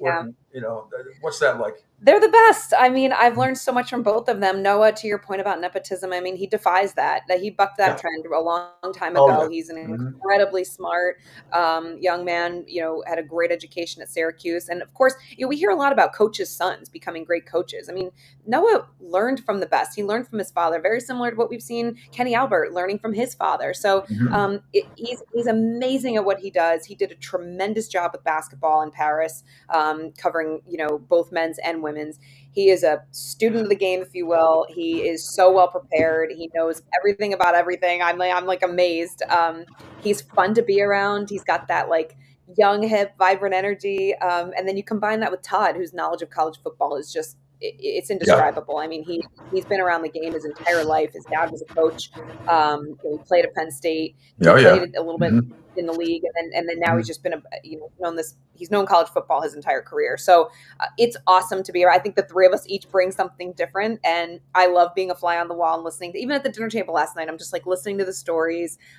We really developed last season having three people who never met each other put on a humongous broadcast Saturday night prime time. And I think as the season evolved, we got more and more comfortable with each other. I think you could just see that on the air as well. Couple more questions, I promise. I'll let you go. Big Ten Saturday night, NBC Sports coming up. You're in Ann Arbor, Michigan, Fresno State. How was your experience at the Olympics? You were awesome, by the way. What was that like for you? Thank you. Yeah, well, it was different because we were, I was hosting on all-day coverage on USA Network. And so I was in Stamford, Connecticut, where nearly 3,000 NBC employees were functioning and basically putting on the Olympics from Connecticut. We had a much smaller footprint in Paris. And so that was the first time in my 6 games covering the Olympics that happened. And I was like, well, you know what? This is really interesting because we're all here together still. You've got the sense of pride. Every single person coming in and out of that building was so excited every day. It's long hours. It's a lot of events to cover. And it was, 21 straight days of work. And I had a great team, an amazing producer, director, my in-studio crew, my camera guys, and my researcher and writer, just remarkable. And that's the bread and butter of the Olympics, is everybody behind the scenes that puts it together. But I thought Paris put on a show. It was spectacular. The city did a great job. Great to see all the fans in attendance again. Athletes competing, having their families there finally. It was really wonderful. And then you factor in the time difference with Paris being only 6 hours ahead. The previous 3 games we've had in Asia. So it's a very, very challenging scheduling aspect to that with the time difference. But this worked great. I mean, we were coming on the air at 7 a.m. and we've got live afternoon events in Paris. So we were constantly talking about live events, and it was really fun. I truly enjoyed my experience. Even though I wasn't in Paris, it was different and fun in other ways. Well, you are a legend at Rutgers University, not only for legend, but also, well, in my book, you're very well known for your track and field, wins and awards and all that stuff. But how dare you last night? How does Greg Schiano start beating up on Larry Scott, the coach of Howard, very upset you guys bullied them in that last touchdown. Bad Scarlet Knight, bad. I told you, your program spent some money this year. There's some bucks that are coming in. And your Scarlet Knights are going to surprise a couple of people this year. You mark my word. But and I think I'm sure you would tune into that. Favor a little bit. That Big Ten schedule, I think, worked in our favor a little bit. But listen, I liked how Coach Schiano defended himself, just saying all of his backups were in there. He wanted to give him a chance to play. You've got to get these guys confidence early on. It's not about wrapping up the score. It's like, put in the young guys, and if they perform great and it becomes 44-7, I get that. And listen, it's always hard to see a losing. I always hate seeing the losing team. It's like the worst thing in sports, right? You just see these dejected faces leaving the field. But it's game 1. Howard's going to be okay. They're going to learn from this adversity, and I am all for Coach Schiano getting his players in there to build confidence. They got a big payday out of it. That's what it is. You saw the scores last night. How about Arkansas scoring on every single drive? If you had Arkansas Pine Bluff last night plus 69.5, you lost. You lost 70.5. Crazy. Crazy. Way, Joey B says, Morristown, New Jersey loves Catherine. Keep up the great work. So. Oh, thank you. That's nice. Thanks, Joey B. All right. Catherine, I'll let you go. Thank you so much, my dear, for joining me on the show. All right, thanks, Pete. Appreciate it. We'll be watching tomorrow night. Big Ten, Saturday night, NBC Sports. Catherine Tapp will be on the sideline along with Noah Eagle. Todd Blackledge calling the Wolverines defending their national championship. Game 1 against Fresno State. Thanks, Catherine. We'll talk All right, soon. Thanks, Pete. Good to see you. Talk soon. Okay, there she is. Catherine. Not only commenting about Johnny Gaudreau, which was awesome, and I thought she was covering the college hockey at that time, as I was a little bit even back then as well. Great stuff from her. She's the best. She is. And I did hear about how crazy that schedule was, though, for the Olympics. I'm kind of surprised at it. And I guess I could kind of understand, too, because of how now the budgeting is working and stuff for different networks. But I know it was a really, really super small crew that was in Paris. Everybody else is up in Connecticut. So, but you can never tell the difference, though, because it did such a good job. No, not at all. Not at all. Fantastic. So thanks, Catherine, for taking a few moments. Again, condolences to the entire family of Johnny Gaudreau. Him and his brother Matthew passed away last night, apparently allegedly hit by a drunk driver. They were attending their sister's wedding. It was supposed to be today. Anyway, condolences and everything else. Condolences and thoughts and prayers to the entire Gaudreau family. All right. I think that's going to do it for today, Angel. I am headed off to, how long is the drive to Naples? And well, it'll be longer from Naples, Joey B. I'm in Fort Myers, so I'm a little closer. So instead of, I'm a half hour from Naples, so I'm closer north. It's going to take me about 3 hours and 40 minutes. Mostly 276 miles on 75 north. So it shouldn't be too bad. So Rick says, safe travels, Pete, and both you guys enjoy your weekend. Yes, everybody enjoy the long weekend. Where's my closing music? Oh, there it is. Everybody enjoys the long weekend. We'll be off on Monday. Back on Tuesday. Yeah, I will have Twitter page. Capone's tonight. And those of you from this area or Florida, if you are driving up to Gainesville or if you're flying into Gainesville, Capone's tonight, 6:30 is where the big Miami Hurricane party is going to be. I believe Lamar Thomas is going to be there. It's a private area. He's got to get on the list, but that is the place to be if you're a Hurricane fan. And please behave yourselves. No fights. You don't need any of that nonsense, okay? Act like ladies and gentlemen and have fun. There's nothing wrong with some friendly banter back and forth, but let's keep it real. It's just football. Let's all have some fun. It's going to be great. And I hope the Hurricanes win, but we shall see. Angel, you're the best. Thanks for doing such an awesome job again, as usual. And I think you're coming on a little bit. If not, Rich Quinones will be on later on this afternoon from 3 to 5 p.m., right? Yep. And Gas Pump Guy says, great show. Have a great weekend, Pete. I shall, Gas Pump Guy. Thank you very much. Yes, Rick with the PSA, don't drink and drive. No, I will not be. My car will be at the hotel, and then it'll be Uber. That's the way we do it. Angel, great stuff as always. And I'll be in touch for some videos and on Twitter and Facebook. And if I send something to you, maybe email, maybe post it, whatever. Or I'll try to do it myself. You've done enough. But have a great and safe weekend, everybody. Long holiday weekend. Be careful. Do not drink and drive. Please take an Uber. And we'll talk to you Tuesday at 7 a.m. Bye. Go Canes.